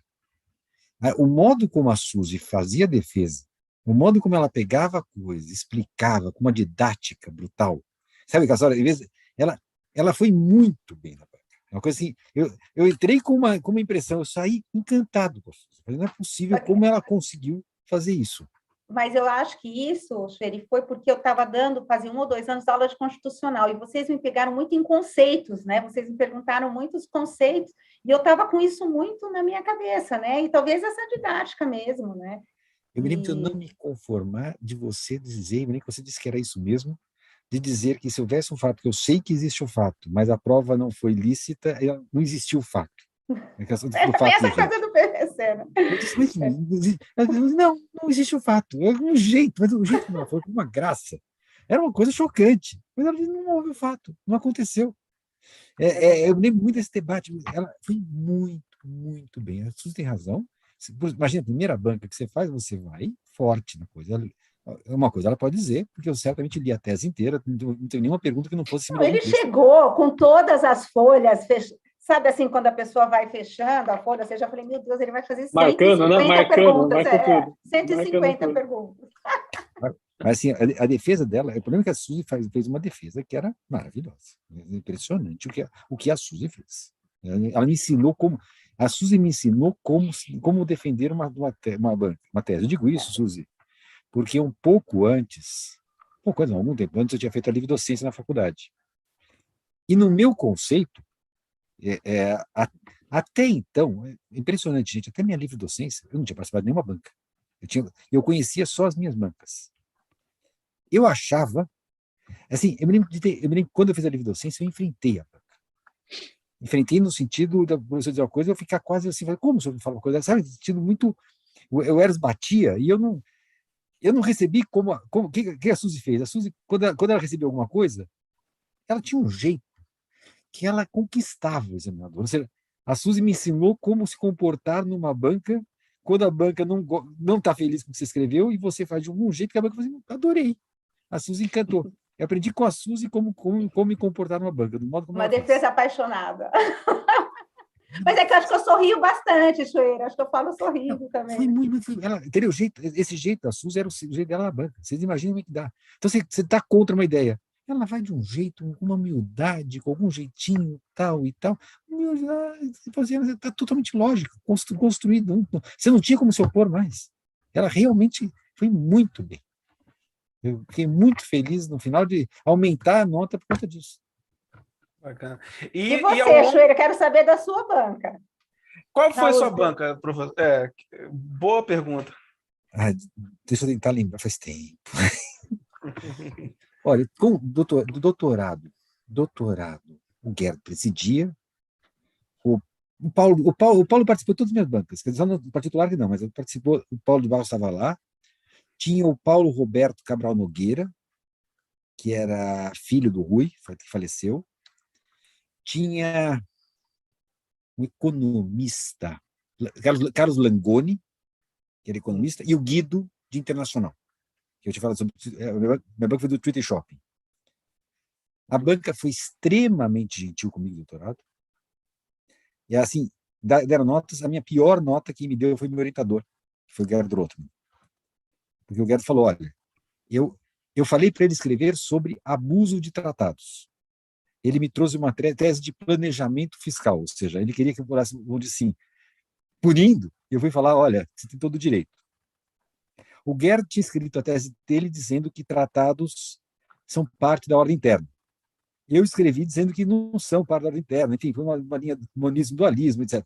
Ou seja, eu contrariei o Gerd em muitas coisas. Então, ele não hesitou em me dar 8,5. Foi o único. Já o Guido, por exemplo, uma flor, o Guido falou assim, nossa, mas... sabe assim, os outros foram super gentis. E o Gerd bateu. Eu adoro o Gerd, mas ele falou, foi a chance que ele teve de dizer, olha, você me contrariou tudo que eu escrevi e falava. Já era o jeito como foi isso. Para a livre docência da faculdade, o Fábio nos deu, que é uma doçura, e Eros Grau, que é o Eros, Paulo de Barros Carvalho, tinha um professor de Minas, que agora não está me vindo nem o nome dele. Agora você me apertou, não me lembro mais. Não foi Barra foi para titular. Era um professor de Minas Gerais, é o titular de Minas. E esse sim, vai da PUC do Paraná, que hoje é administrativista conhecidíssimo. Marçal, uma gentileza, uma flor, aquele exame, que delícia de exame. Queria ser examinado 10 vezes por um cara como Marçal. Mas o que eu guardei mais foram as chibatadas do Eros. O Eros bateu. Eu fiz quase toda a arguição dele com base numa página que eu tinha falado a palavra conceitos indeterminados, que você sabe como premissa importante. Ele ficou só nessa dos conceitos indeterminados, o que tal, bateu. E a gente levou muito tempo, que eu anotei tudo, apanhei, para eu dizer que ele tinha toda a razão em tudo que ele bateu. O Eros chegou para mim de cara, era da DDL, né, aquele livro do DDL. Ele falou, estou lendo seu trabalho aqui, metade dele é uma dissertaçãozinha de mestrado. Não vejo nada de tese. Tese começa na página tal, então eu só vou examinar e falar daqui em diante. Mas o cara já chega, metade do teu trabalho não presta. Daí, não bateu. O nível de docência naquela época a gente apanhava. Não tinha esse tal da festa, não sei o que e tal. Nível de docência era o momento de você apanhar, porque você não tem orientador. Você não tem alguém para te proteger na banca. E você está pretendendo o quê? Você está pretendendo ser igual. Gente, eu me lembro que no final da terceira admissão, eu já estava querendo ir embora. Eu falei assim, quer saber, eles não querem que eu seja, deixa eu estar e pronto, vou embora. A vontade de ir embora era enorme. Se eu não fui embora, eu já estava lá, falei, vou continuar até o fim. Mas apanhei muito na minha livre docência. Que foi DDL, né? Foi DDL. E para titular... E as normas indutoras? Foi para titular? Para titular. Mas a de titular tem uma história bastante distinta. Para começar, quando você vai fazer uma prova para titular, enquanto na livre docência você vai apanhar, porque onde já se viu você querer se igualar a mim, no fundo era isso que você tinha, titular não, você já é um igual. Então, assim, as arguições foram muito, muito gentis, muito educadas. A minha livre docência, falo para vocês, eu acho que eu fiz antes do tempo. Eu fiz porque tinha uma... Sabe aquela história? Estava lá, vamos fazer, o Valdir fez a livre docência dele sobre consulta em matéria tributária, falei, vou fazer tal, e fiz a livre docência. Mas hoje eu acho que uma pessoa para fazer livre docência, quando eu fiz, que eu não tinha sequer orientado doutorado, era muito cedo. Certo fazer livre docência? Hoje eu penso, pessoa que já tem uma história acadêmica, uma pessoa que já produziu, que já fez escola, faz a livre docência. Não era o que eu tinha naquela época. Então foi... Agora, para titular, a situação foi muito distinta. Porque para titular, quando eu fui prestar para titular, eu já estava dando aula no Mackenzie há algum tempo, porque aí é aquela história, como a Suzy, vamos dizer, como a Suzy, eu sempre soube que eu ia ser professor. Só dizer esse ponto, nesse ponto nós estamos em comum, eu tinha certeza. Eu não tinha certeza se eu ia ser advogado. Assim, até hoje, se me falar assim, Chueri, se tiver que abrir mão do que se abrir mão, eu não tenho nem dúvida, eu abro mão da advocacia. Eu adoro dar aula, eu sou professor e gosto. Eu sempre soube que eu ia dar aula. Isso é uma coisa que eu tinha certeza. Na faculdade, eu tinha certeza disso e queria muito ser titular daquela faculdade. Isso é uma coisa bem importante. Agora, o que aconteceu? Embora eu tivesse feito a livre docência cedo, a Suzy contou, o Paulo resolve fazer, quando se aposenta o Alcides, o Paulo resolve se candidatar. O Paulo, que era o Paulo, já tinha toda aquela história. Daí eu tive o Rui, falou, Chueri, vai lá e presta. Mas eu era um moleque. E o Alcides foi, acho que, a primeira e única pessoa que me pôs dedo em riste. Dedo em riste, aquela história assim, você não entra nesse concurso. E eu, obediente, fiquei quietinho na minha, não prestei esse concurso, e não prestei um outro concurso que houve na mesma época para legislação tributária, que era Marcelo Huck, que ia se candidatar. E o Marcelo Huck, esse até poderia, na época, disputar, porque o Marcelo Huck não tinha uma história tributarista, mas ele, enfim, ele tinha sido convidado pelo Eros a prestar aquele concurso. Então, assim, é uma coisa que, claro, eu conhecia muito o Marcelo, falei, Marcelo, se você prestar, eu não vou prestar. E não prestei. Mas daí o Marcelo Huck, que entrou na legislação tributária, mas não era tributarista, me convidou para ficar dando aula com ele na pós. Ele falou assim, preciso fazer uma tese tributária, eu não sou tributarista, ele queria fazer internacional, econômico internacional. Então, eu montei com ele cursos de tributação internacional e coisa parecida, e nós dávamos aula juntos. Eu ia como voluntário ao lado dele, fiquei muito tempo dando aula na pós. Nessa de dar aula na pós com o Marcelo Huck, dei um tempinho na graduação também. Houve um período em que não tinha professor para graduação, então me deixaram dar aula como docente voluntário por um tempinho. Mas foi por um tempo, depois disseram que não podia mais, que era irregular, eu saí. Cheguei dar um tempo na graduação na faculdade naquele período. Mas fiquei na pós algum tempo, e aí sim, já estava dando aula, não sei o que e tal. Daí a Mônica Herman, que era do Mackenzie, era da São Francisco do Mackenzie, num café e tal, me convidou para ir conhecer lá o Mackenzie, que estava abrindo um mestrado. E eu fui para o Mackenzie, na USP. O Paulo já tinha assumido a USP nesse período. E o Paulo, vamos ser bem claros, o Paulo, naquela época, fechou a porta. Ou seja, assim, eu entrei, é a minha escola, e não havia aquele espaço para aproveitar, não sei o que tal e tal. Foi uma outra escola, uma outra corrente que tinha entrado lá, e eu era persona não grata. Eu não. Quer dizer, para vocês terem uma ideia do persona não grata daquele período, tem que falar, coisa histórica, mas é verdadeira. Quer dizer, O professor Alcides, que tinha se aposentado, não foi convidado para dar aula, para continuar dando aula, ou coisa parecida. Foi meio deixado de escanteio. Sabe? Fica lá. Ou seja, como dizendo, Paulo assumiu, é minha escola que vai entrar, minha turma que vai entrar e pronto. Daí, quando eu fui para o Mackenzie dar aula, a Mônica me levou, mas o Lembo conversou comigo, e aí eles falaram o seguinte: olha, você pode trazer um outro doutor para vir com você, porque nós vamos começar o mestrado, teremos dois doutores tributários, escolha alguém para vir com você. Acharam que eu ia procurar algum jovem para vir comigo, coisa parecida e tal. Daí eu liguei para um jovem chamado Alcides Jorge Costa. Professor Alcides, estou com essa possibilidade, tem um doutor, o senhor toparia ir comigo dar aula no Mackenzie? Top, top. O Lembo, o Cláudio Lembo, falou que ele falou assim: Chueira, eu não teria ousadia de ter ligado para o Alcides. Mas quando eu fui com o Alcides, isso foi uma época maravilhosa, porque o que a gente fez? Não é que ele dava aula para uma disciplina e eu para outra. Nós combinamos que dávamos aula juntos. Então, imagina assim, você tem 5, 6 alunos, porque o mestrado começando, e Alcides e eu discutindo. E eu sempre já tinha o perfil que eu sempre tive de discutir. E o Alcides era uma pessoa com toda aquela altura. Ele não tinha nenhum problema de discutir de igual para igual. E discutimos obrigação tributária, um monte de ICMS. O que eu aprendi com o Alcides nessas aulas, para mim, imagina que é um ambiente, e nós dois ficávamos meio disputando os alunos, porque no fim dos alunos eu tenho que entrar na torcida minha ou dele. E a gente vai disputando ideia e tal coisa, e outro, um pondo armadilha no outro. E você põe uma armadilha no Alcides, ou ele te põe uma armadilha, fica uma coisa, aprendizado. O que eu aprendi nesse período, assim, o que eu sou grato, foi quando eu realmente me aprofundei muito em conceito, em temas. Porque, veja, na Alemanha eu estudei tributário internacional, mas para aprender tributário, raiz, foi esse período com o Alcides. Lá no Mackenzie eu fiquei tendo aula com ele enquanto eu dava aula com ele. Foi um período maravilhoso. Daí, o que aconteceu? Enquanto eu estava dando aula com o Marcelo, enquanto isso eu dava aquelas aulas com o Marcelo, me lembro que guardo muito, teve uma aula em que para resumir, eu sei que eu comecei a falar sobre imunidades e coisa parecida, e comecei a sustentar a questão de imunidade, concorrência, etc. Daí eu me lembro que um aluno da pós-graduação, um garoto brilhante, falou: Chueri, você percebeu que você... Por que você não presta? O professor nos deu, vai se aposentar em econômico.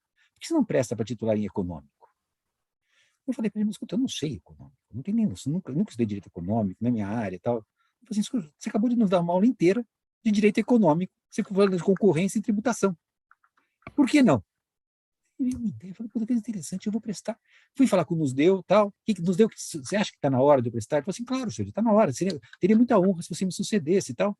Então eu falei: vou fazer uma tese de direito econômico. Só que eu era tributarista. Daí eu comecei a estudar, isso com 3 anos antes do Nos Deu se aposentar, comecei a estudar a extrafiscalidade, a norma tributária indutora, que era uma tese para direito econômico. Eu ia prestar concurso para ser professor de direito econômico. Vai ser bem claro isso. Isso foi 1 ano, 2 anos. Daí aquela história de departamento para cá e para lá. E como falei para vocês, o Marcelo Huck não tinha a vocação de ser tributarista. Ele tinha pego a vaga, mas não que ele queria. Daí o Marcelo teve a ideia: não, o Nos Deu se aposentando, eu vou pedir no departamento para eu assumir as aulas do Nos Deu de econômico.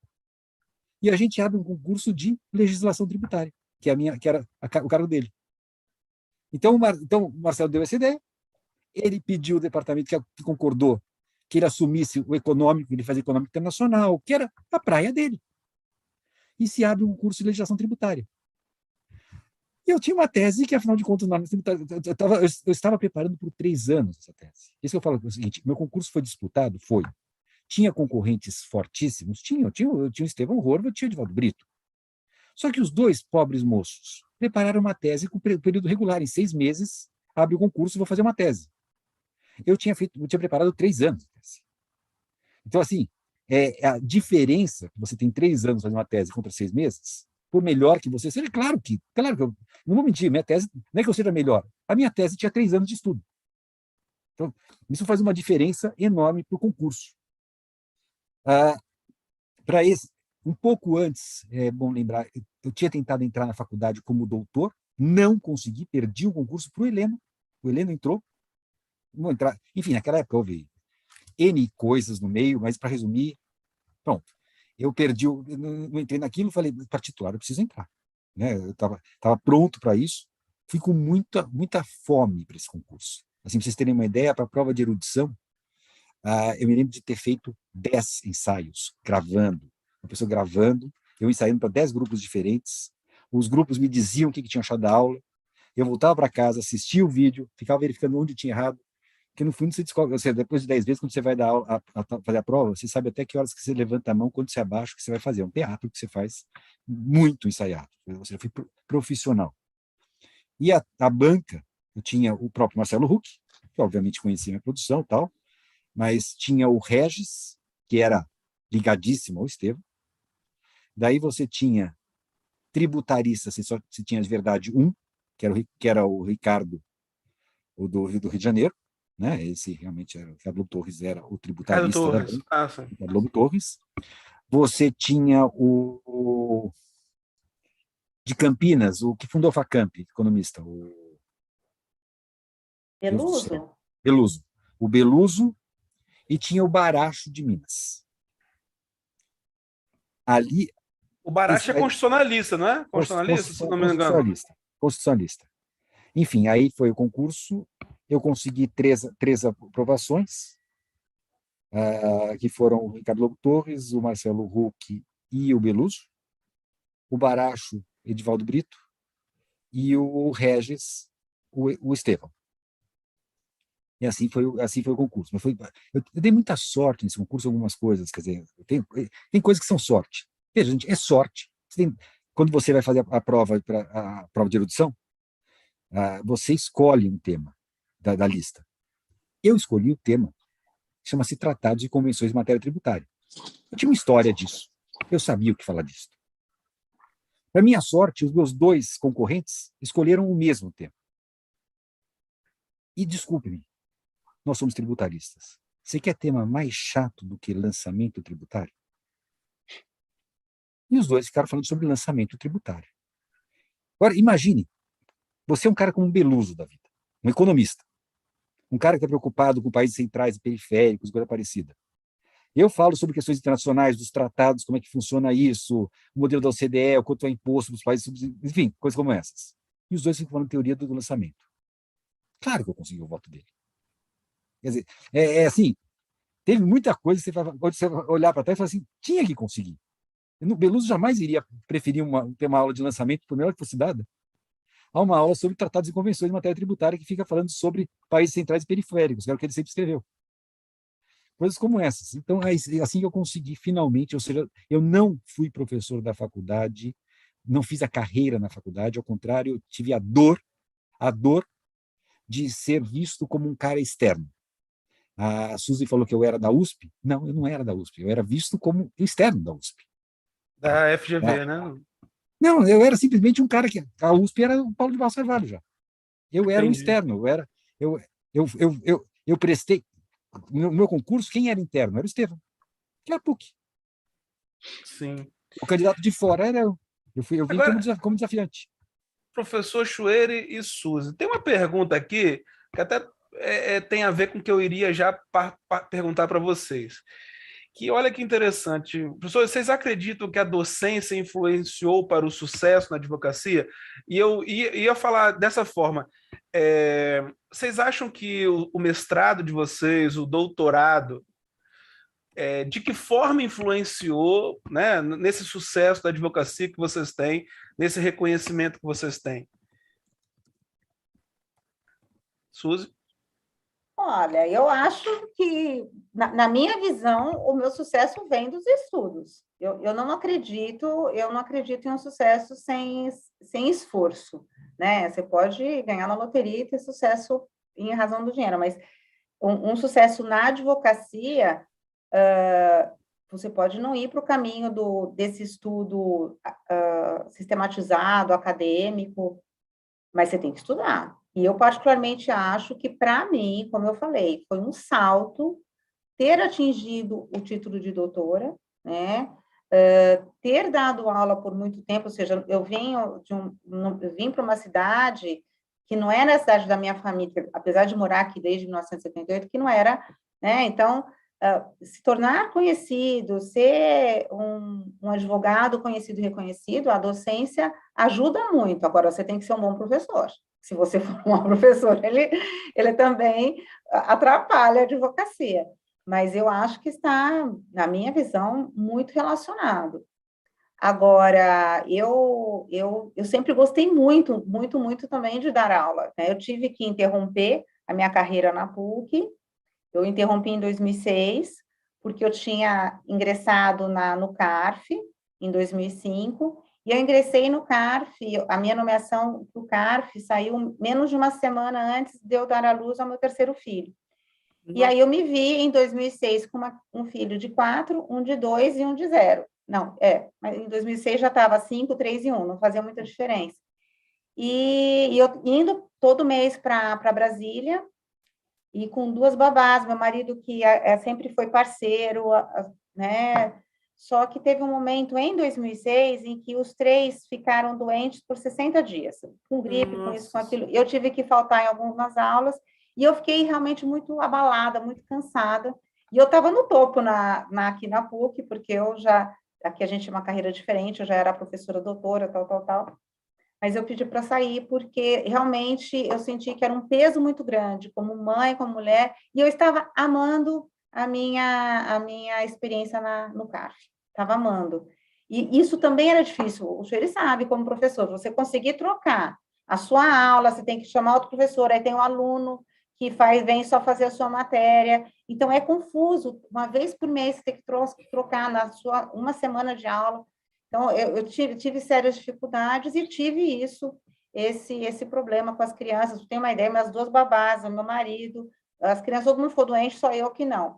E aí eu tomei uma decisão, pensando, olha, eu posso voltar a ser professora, começando a carreira de novo em qualquer momento, mas eu não vou conseguir ser mãe de criança pequena em outro momento. Então, e professor, assim, a aula começa às 7, e eu sou assim, eu tenho que estar às 7, eu não quero estar às 7h05, não quero estar às 7h15. Não quero chegar atrasada, né? Eu sou uma pessoa muito pontual, muito...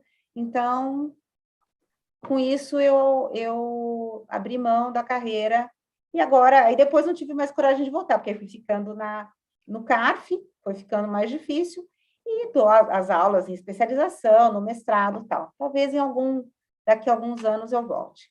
Não sei, não é uma coisa que eu digo que não... Você não tem saudade? Tenho Porque muita. especialização, dar uma aula aqui, outra ali, e tal, ótimo. Não é aquela ideia de toda semana encontrar aquela turma. Assim que eu sempre falo, enganar por 1 hora é fácil. Né? Mas segurar uma turma e a turma no final sair feliz com você, tem que ser professor, e você é professora. Eu te pergunto, não dá saudade disso, Suzy? Muita, assim, muita saudade, mas é que eu não consegui encaixar ainda isso na minha vida de novo. Mas... A Suzy, a gente só tem uma vida, querida. Só tem uma, aproveita essa. É que agora, assim, o meu mais novo está com 16 ainda, então, né? Então, agora que eu estou conseguindo, é o momento agora que eu tenho de conseguir encaixar. Vou tentar. Suzy, uma informação para você, ele não está com 16 anos, ele já está com 16, ele já é um homem. Eu estou fazendo terapia para aceitar que meus 3 cresceram, viu, Joelho? Ô, Suzy, seu marido é do direito também? Ele é juiz. Juiz. Ele é juiz. Ah, é juiz? Estadual. Ah, legal. Professor Chueire, essa pergunta, o senhor acha que a docência influenciou para o seu sucesso na advocacia? A sua academia, o seu perfil acadêmico influenciou? Eu te afirmo o seguinte, João, certamente você não precisa ser docente para você ter sucesso na advocacia, que tem muito advogado que, sim, tem tudo quanto é caminho.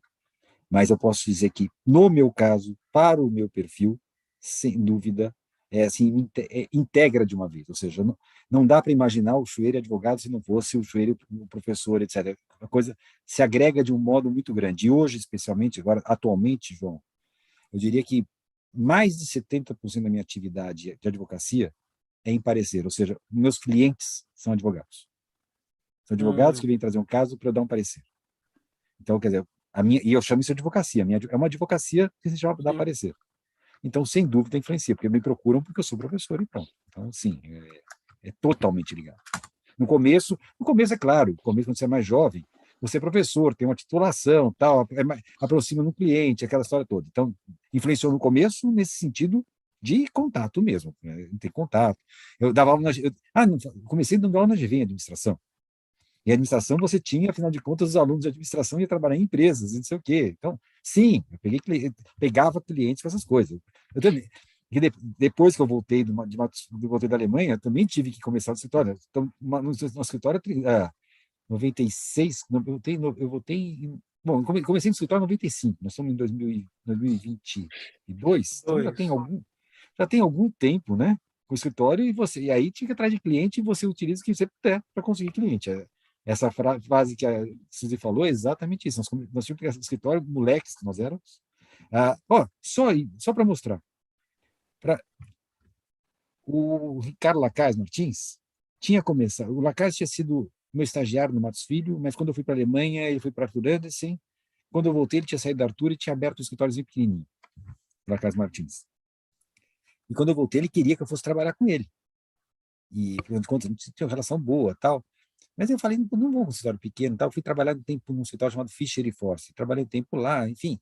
Mas, para resumir, o Ricardo é um cara que, não sei se vocês conhecem o Ricardo. O Ricardo é um camarada que não aceita ouvir um não. Ele simplesmente ouviu um não. Ele, dali a um mês, ele te liga de novo para falar de novo, e de novo, e de novo, porque ele queria que eu fosse trabalhar com ele. E aconteceu uma coisa muito feliz, só para dizer desde o começo como isso foi interessante. O Ricardo foi conversar com o Quiroga sobre como é que escritório, não sei o que tal. O Quiroga tinha começado o Matos Filho, agora sim, o Matos Filho com o Quiroga, não sei o que tal. E o Quiroga contou como é que o Ari Osvaldo Matos Filho e o Beno Suchodolce começaram o escritório. Eles eram dois moleques que tinham vindo de Harvard, eles iam para a reunião e não conseguiam entrar em empresa nenhuma porque eles não tinham ninguém sênior. Daí, na época, eles convidaram um professor da GV chamado professor Cid Citrângulo, que ele era de trabalho, mas ele tinha uma característica. Ele tinha barba branca, tinha cabelo branco, então ele era respeitável. Então, o Quiroga conta que ia o Ari e o Beno, com o professor, que não entendia nada de tributário, o professor só entrava lá para dar uma respeitabilidade, e eles faziam o que precisavam fazer e fizeram o negócio deles. Enfim, daí o Quiroga contou isso e falou assim, Ricardo, para você crescer, você precisa de uma senioridade. Daí o Quiroga, que era muito meu amigo, falou assim, por que você não insiste com o Chueri? Porque o Chueri tem uma característica. Ele é jovem, como você, só que ele já é doutor. Então, ele permite que você, numa reunião, fale assim, não, eu tenho um doutor comigo. Era legal ser doutor em direito. Hoje em dia, não é. Mas era legal, eu era um doutor jovem. Então, ou seja, já isso influenciou para que eu fosse pela casa, isso aqui e tal, porque o Ricardo insistiu, ele precisava de um doutor. E esse doutor era eu. Então, sim, já desde o começo, essa titulação me ajudou. Ô, Pedro, fala aí, Pedro, você está calado. Não, calado, que eu estou ouvindo, né? Não dá nem para perguntar. Eu acho interessante, eu acho que é interessante ver, né, que tanto a história da Suzy quanto do Chueri não são vida de flores, né? Tem inveja, tem, né, pessoas que jogam contra, pessoas que querem atrapalhar a carreira, então, mesmo sendo pessoas brilhantes que são, sempre vai ter alguém do outro lado que vai, às vezes, ter uma inveja, vai jogar contra e querer atrapalhar, e pode até desanimar a carreira de uma pessoa, e daqui a pessoa dá a volta por cima e é o sucesso, né? Eu acho que como a gente já está às 6h30, a gente pode caminhar para o encerramento, mas eu queria que... mais alguns minutinhos, vamos dar mais não, mas eu queria umas perguntas aqui. Eu queria que tanto o Suzy Chueri comentasse assim, o que vem hoje o futuro da advocacia, frente de advocacia tributária, com essas mudanças que a gente está tendo, tecnologia, aula online, de pandemia, né, que muita coisa mudou, né? A gente vê que o jovem também mudou, né? Ele presta menos atenção às vezes para certas coisas, às vezes é menos focado, né? Então, como é que vocês veem hoje o futuro da advocacia, frente à advocacia tributária? Que conselho vocês dariam, né, para o jovem? Olha, eu tenho bastante dificuldade em responder, porque, assim, ao mesmo tempo que a gente tem muita nova tecnologia, o direito ainda é algo, né, conservador, né? Eu acho que nós vamos ter realmente... Outro dia até o meu filho perguntou para o meu marido, disse, pai, será que vão ter juízes no futuro, né? Porque será que não vai ser um programa, um algoritmo que vai decidir? Eu acho que não, né? Eu acho que para algumas coisas muito básicas, sim, né? mas sempre vai... eu tinha um professor de direito penal que ele falava assim, que para o direito, a ficção nunca supera a realidade, porque você pode imaginar um fato X, um fato Y, mas quando você vai pegar o caso concreto, aconteceu de uma outra forma, né? Com mais agravantes, com mais atenuantes, se for criminal, com qualificações diferentes dentro para a operação no direito tributário. O que eu acho que nunca vai mudar, seja para a minha época e a do Chueire, para a nova, você ter que estudar, se dedicar, dentro daquilo que você gosta. Se você gosta de dar aula, de estudar, você vai para esse caminho. Se você quer advogar, você vai para o caminho da advocacia. E eu sou aquela pessoa que acredito, se você se esforçou, estudou e faz um bom trabalho, o resultado vai vir. Para alguns vem mais rápido, para outros vem mais devagar, mas sempre vai vir. Então, o que eu acho que não muda é essa necessidade da dedicação. Então, hoje é lógico, é muito mais fácil fazer uma pesquisa. Gente, quando eu comecei a advogar, quando eu fazia estágio, eu tinha as RTs, né? A gente tinha que procurar a jurisprudência uma por uma, não é? E aí, nossa, eu lembro quando a revista do professor Valdir de Oliveira Rocha aparecia, né, aqueles que eram só um índice remissivo de todas as outras revistas, senão você tinha que olhar uma por uma para ver se achava um parecer, uma jurisprudência, né? Hoje não. Hoje essa pesquisa é muito mais rápida. Então, ela permite que o profissional tenha uma visão do todo muito mais que ele tenha essa visão de uma maneira mais efetiva e mais rápida do que a gente tinha. Então, isso realmente é muito importante. Mas eu não consigo ver como a tecnologia vai alterar, talvez, esse mínimo, né, existencial do processo. É lógico que, por exemplo, a tecnologia, quando eu comecei a advogar no direito tributário, o pessoal fazia nota calçada, né? E não era pego, não era? Você pegar aqueles casos antigos do conselho, você vai ter, não era nota calçada, espelhada também, né? Escrevia na primeira via, e hoje isso é inviável, né? Isso é história, né, do passado, é livro de história. Né? Então, hoje a gente tem todo um sistema tecnológico que aplica filtros, né? E vai por toda a inteligência artificial. Eu acho que isso realmente muda a maneira como vê as próprias informações que são trocadas em todos os países, a possibilidade de uma tributação mundial para as grandes empresas, tudo isso realmente muda, né? É um novo mundo, mas não muda a necessidade de estudar, se dedicar, trabalhar com ética, e realmente seguir a carreira e o que você gosta de fazer, porque senão sempre vai ser muito sofrido, você tem que fazer o que você ama, né? Aquilo que você gosta, onde está o seu talento. É isso. Olha, eu vou responder de um modo diferente. Eu vou tentar fazer uma construção agora que está me vindo na minha cabeça, tomara que dê certo. Está me vindo na cabeça agora uma pirâmide. Eu diria que, quando você fala sobre a carreira, eu diria no começo, como numa pirâmide, imagine uma base muito distante. Você pode começar a ser tributarista gostando de processo. E você fazer uma carreira muito interessante. Na verdade, a questão do direito material acaba sendo secundária, porque nesse começo, principalmente, boa parte dos casos que você vai ter, a questão de fundo já tem até jurisprudência ou já tem casos precedentes.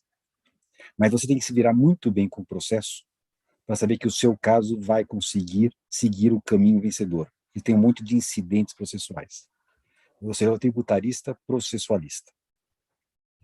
Estou imaginando agora uma outra linha que não conversa com a primeira, que é bem diferente, que é aquele tributarista que atua com o processo administrativo, com a autuação.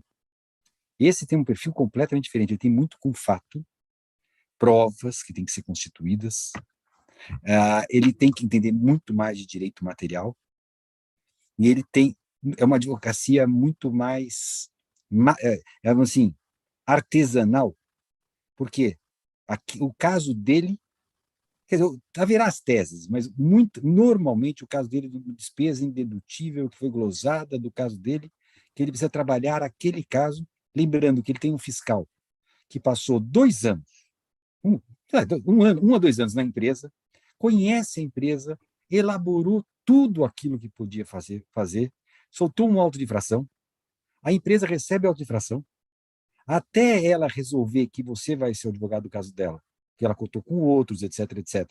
Passaram-se dos 30, passaram-se 10, 15 dias, e daí você tem que, em 15 dias, montar uma defesa e ganhar. É a alegria daquele... Sabe aquela sensação do jogador de xadrez? Quando pega...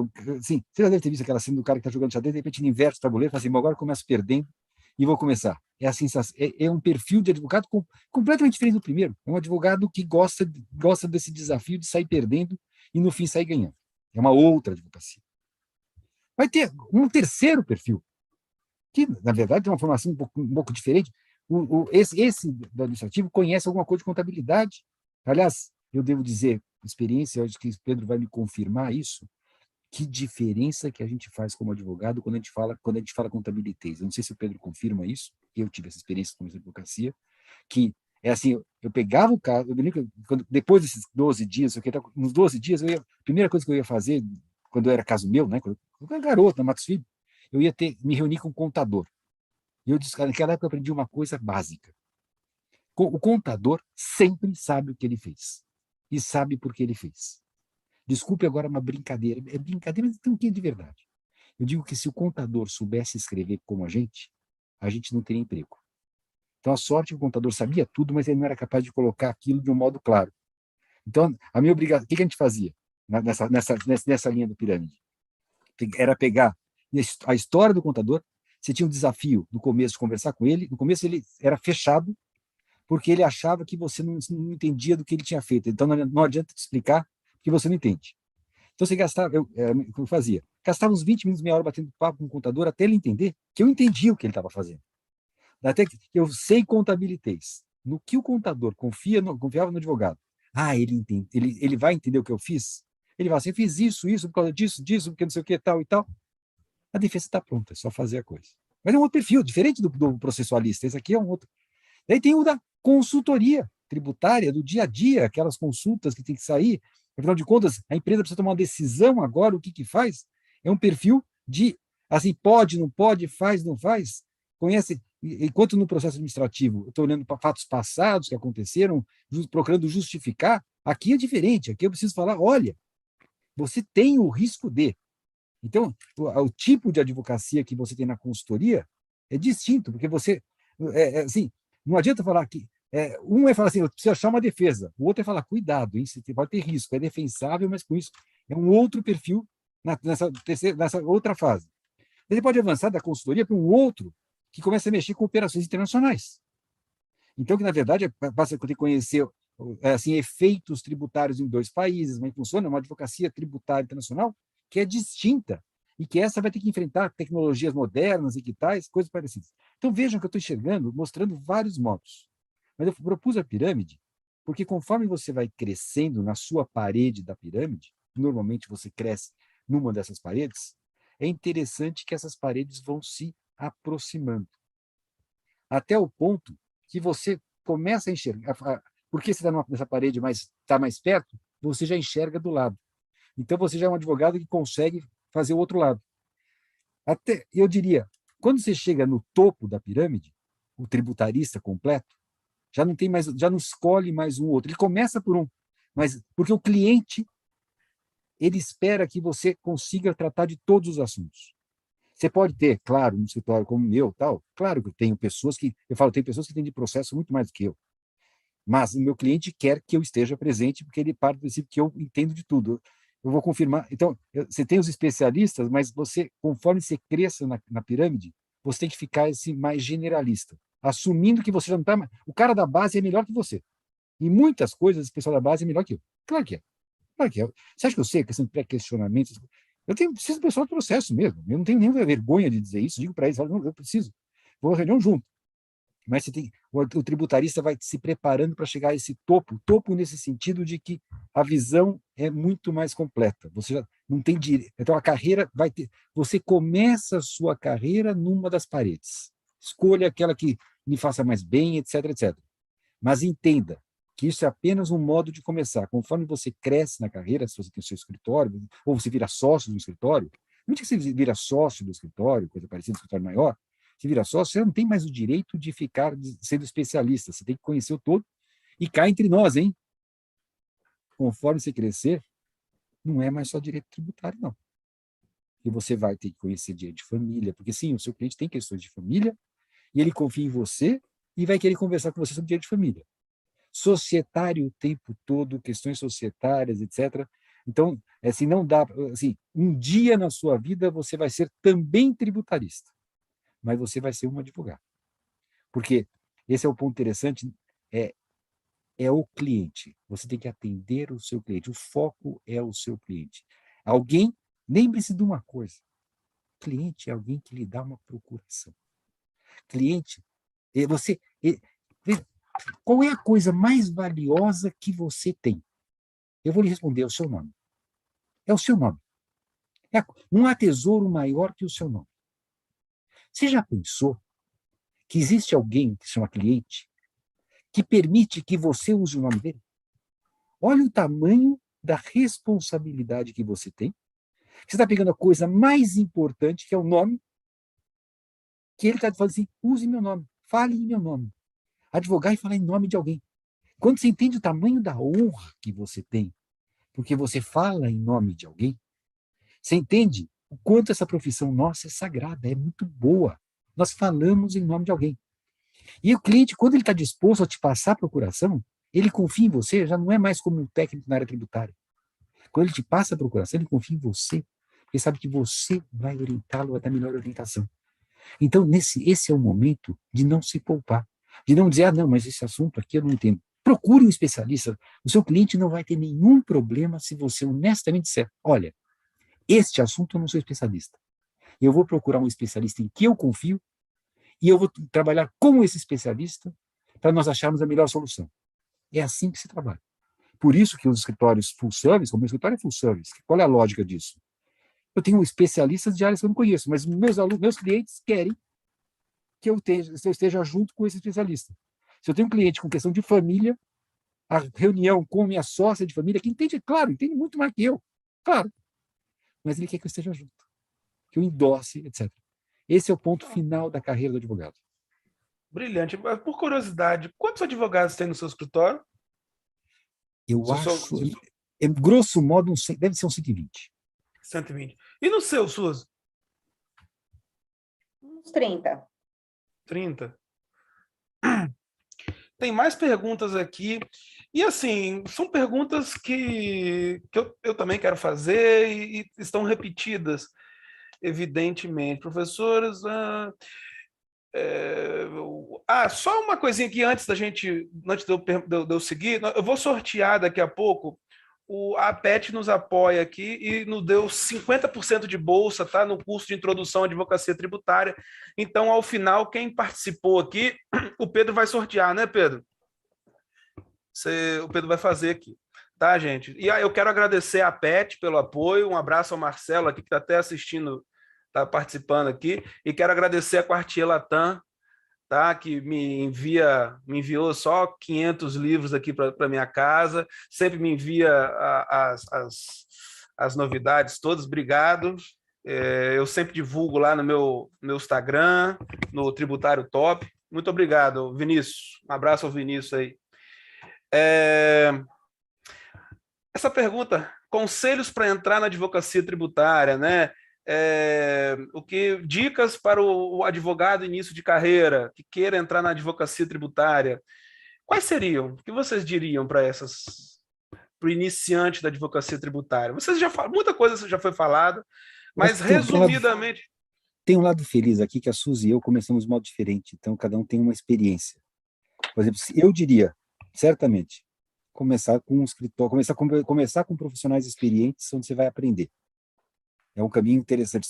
Eu acho o caminho, como eu comecei, me foi muito bom. Eu acho que a Suzy vai ter uma resposta inversa à minha, mas, assim, para mim, eu não tenho nem dúvida. Começar com o escritório, claro que o escritório com boa reputação, etc., que tenha uma perspectiva de carreira, mas me parece um caminho muito interessante para você aprender. E esse caminho, e sem dúvida, como a Suzy disse, estudar, ser muito bom, rachar de estudar, isso é evidente, né? Quer dizer, assim, tem que ser muito bom, tem que ser muito bom.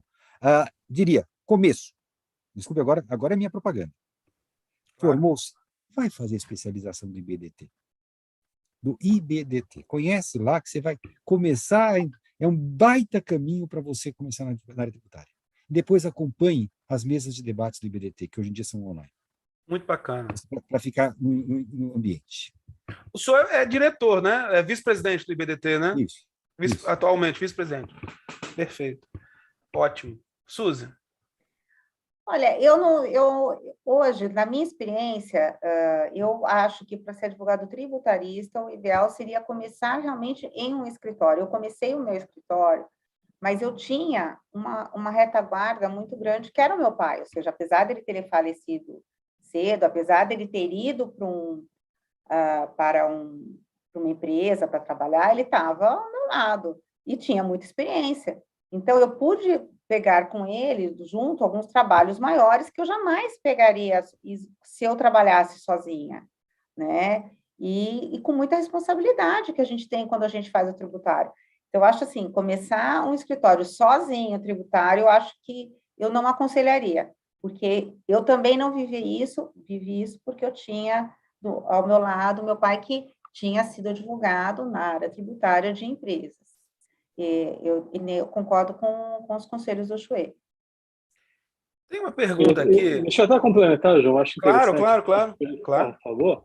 O Chouet trabalhou na Arthur, eu trabalhei na Price. Eu acho que para quem quer ir para a consultoria tributária, principalmente, eu recomendaria trabalhar em empresa de auditoria. Aprender contabilidade, aprender os trabalhos de campo. E eu fiz curso de contabilidade também, porque... Lê o livro do Pedro, tem Contabilidade para Advogados, está em lançamento aí. Vou fazer um merchan para o Pedro. Olha, segunda edição do Pedro, fantástico. Pedro, só para ser justo, o Pedro é muito velho, né? Não mostra, mas ele é muito velho. Não é não. Na época do Pedro, não existia em escritório de advocacia quem entendesse de contabilidade. Verdade. Hoje, escritórios de tributário, assim, de ponta, você tem muita gente que entende de contabilidade o suficiente para... Ou seja, aquele treinamento de você aprender a contabilidade, debitar, acreditar, etc., que antes era somente numa empresa de auditoria, que continua sendo uma oportunidade.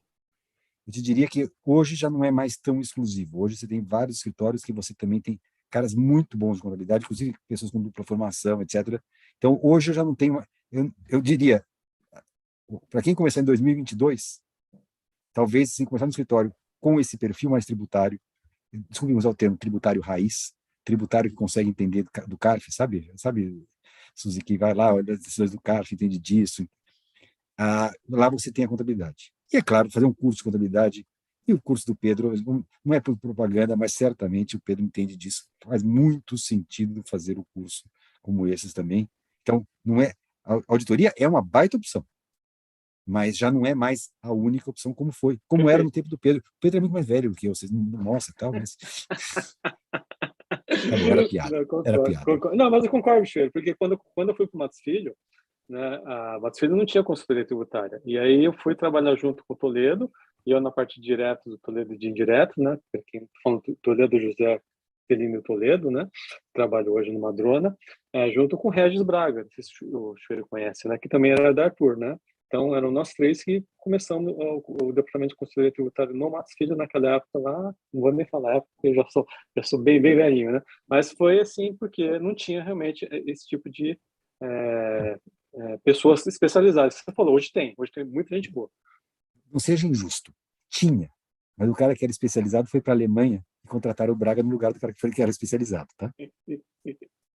É verdade. Essa pergunta também é muito boa. Quais livros, assim, né? Claro que não dá para falar todos.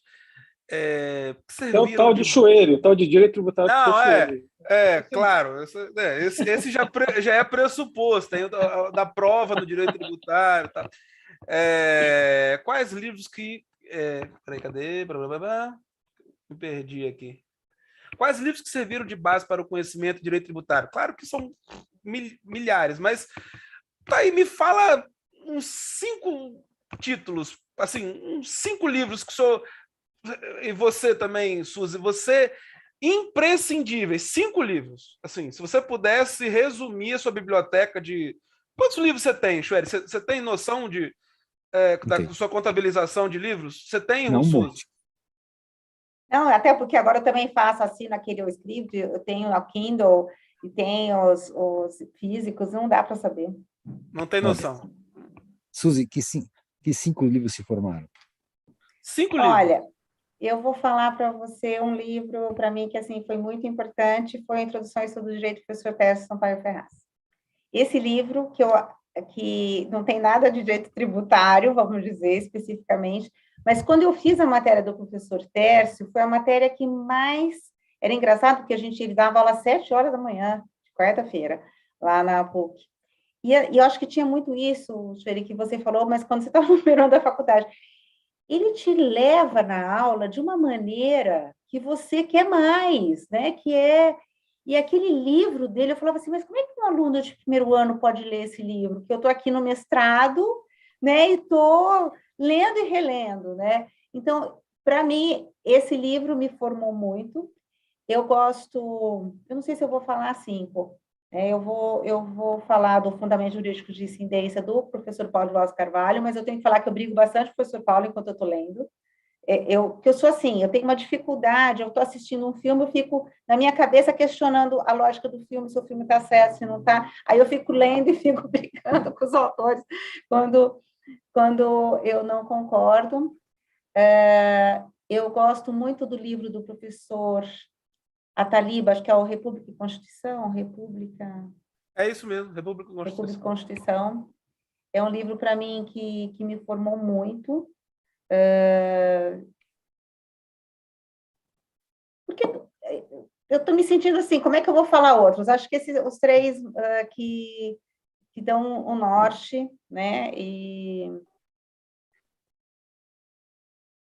acho que são esses. Vou falar esses 3. Eu vou colar do Chueire, deixa o Chueire falar os 5 dele, depois eu vou. Olha, eu vou te dizer uma coisa. Para minha formação em tributário, de formação na época, nenhum livro. Na minha época não tinha livro de direito tributário de formação aprofundada. Tinha o curso do professor Rui, mas era assim, ele era meio elementar demais para você, nesse Geraldo sentido, de uma Ataliba, né? formação. Vamos te lembrar, na minha época, se havia palavrão na USP, chamava-se Geraldo Ataliba. É mesmo? Rui e Geraldo eram brigados. Ah, Brigados. Então, o Paulo, quando o Paulo entrou, o Paulo conseguiu conciliar, mas então não, assim, nós não tínhamos essa abertura, não, era o contrário. Como assim? Como falar em hipótese de incidência? Falar em fato gerador, sabe aquela história? Havia entendi. isso. Só uma Havia, pergunta, não, o Rubens Gomes de Souza era da USP? era da USP, mas Da não do USP. direito, ele era da FEA. Ele era de legislação tributária. Lembra da tal da legislação Ah, tributária e tal? sim, sim, sim, sim. Mas, então é assim, eu não tive formação com livro. O que a gente tinha era muito artigo. Naquela época, você tinha já a revista de direito tributário, já naquela época era muito lida. Lá, ou seja, com aqueles artigos que você ia aprendendo as coisas. Era muitos artigos práticos, e que você aprendia com artigos, você não aprendia com livros, não. Depois é que você ia, mais tarde é que eu fui descobrir o livro do Becker, tal, você vai descobrir depois dessa primeira fase. Depois você vai descobrir assim, ou seja, pergunta assim, que livros faltaram? Que livros você foi descobrir mais tarde? Puxa, eu devia ter estudado com este livro, que Isso, certamente teria me resolvido muito, teria me avançado. Então, um exato. raciocínio um pouquinho diferente. Não é que eu li na época certa, que depois eu falei, opa, eu preciso ler. Assim, Natureza e Interpretação da Lei Tributária, Vanoni, Do Vanoni. do Vanoni. Esse livro é fundamental. Esse livro tem uma Eu tenho característica. aqui. A versão em português foi traduzida pelo Rubens Gomes de Souza. Gomes de Souza. O Rubens Sim. Gomes de Souza, que é o autor do anteprojeto do Código. Então, não preciso dizer da influência do Vanoni sobre o Rubens, então você consegue entender muito depois disso, leia o Legislação Tributária do Rubens Gomes de Souza, para enxergar esta relação, enxergar essa escola. Depois que você tem esta visão, assim, opa, agora estamos falando tributário, né? Estamos falando disso. Vai descobrir Grisiotti, a escola de Pávia, a questão da causa da obrigação. Avance para um livrinho pequenininho, Uhum. Obrigação Alcides, Tributária, do Alcides Jorge Costa. do Alcides Jorge Costa. Leia esse livro e fala, nossa, meu Deus do céu, é impressionante como esse camarada consegue. Que você Então, fez uma resenha dele, não foi? Fiz. A obrigação tributária é bárbara, uma coisa assim de outro mundo. Vai ter alguma hora que você vai ter que, se você não fez na graduação, como eu não fiz na graduação, eu não sei quanto a vocês, se vocês tiveram um bom curso de Direito Civil na graduação. Alguns têm, eu não tive. Então, eu, na época certa, eu não li, como devia ter lido, o Pontos de Miranda. Então, e depois você começa, cada problema que você tem, você pega o Pontos de Miranda e descobre e vai a fundo no Pontos de Miranda. É impressionante como esse camarada é atual, ele te dá base, te dá fundamento, você tem que entender direito privado. E é o Pontos de Miranda que vai te dar isso. Claro, você não se iluda, você não vai ler o tratado inteiro, é impossível. Mas tenha acesso a qualquer momento, qualquer questão, vai lá e olha como é que o Pontos trata daquilo. Então, você... não é, tem livro, por exemplo, Obrigação Tributária, leia de cabo a rabo. Rubens, cabo a rabo. Obviamente, Pontos de Miranda não vai ler de cabo a rabo, porque ninguém tem vida para isso. Mas tenha acesso a isso, porque qualquer questão que você tiver, na hora que você pegar a divisão pontiana, você evolui muito no conhecimento do direito. Eu acho que é um livro bastante importante. Suzy, que mais que eu posso recomendar? Estou tentando para vocês aqueles que vão ajudar muito uma formação bastante forte. E que tem todos com bom acesso. Ele sabe o que o meu pai fazia? E quando você estava falando, meu pai, na época, ele me dava alguns julgamentos para ler, né? Que pegava cópia de processo, às vezes eu tava... E às vezes eu acho que ler uma decisão do Supremo, ou uma decisão do TRF, às vezes é muito interessante para entender o raciocínio, e às vezes mais de uma corrente que é colocada, é bem legal. Para a advocacia, entender o Supremo atual. Até para entender as loucuras que os caras fazem. Sim. Mas, para ter prazer, leia Moreira Alves, por exemplo, que você vai ler decisões. A Sepúlveda pertence. Aí uma dica. Se Claro, você vamos ler lá. Brandão Machado, qualquer artigo do Brandão Machado, qualquer coisa que tenha sido escrita por Brandão Machado, pare e leia. O Brandão Machado tinha uma característica que quando ele escrevia qualquer coisa, depois que você lê o artigo dele, ele fala assim, bom, daquela data para trás eu não preciso ler nada. Porque o que existia daquele assunto, ele tratou. Ele esgotou. Eu acho que o cara mais completo que nós tivemos foi o Brandão Machado, em termos nesse sentido, de esgotar, né? Aquela sensação. Olha, verdadeira mentoria. Assim, vamos ter que encerrar, infelizmente, até porque o Pedro tem um compromisso agora às 7 também, mas a gente na internet, como a gente estava falando, né, Suzy, antes da gente começar, a gente ouve muito falar de mentoria, mas eu, sinceramente, com toda a humildade possível, eu acho que hoje foi uma mentoria sensacional aqui. Quem ficou 2 horas aqui, se for, ainda que seja advogado já experiente, aprendeu infinitamente. Quero agradecer de novo, mais uma vez, todos vocês.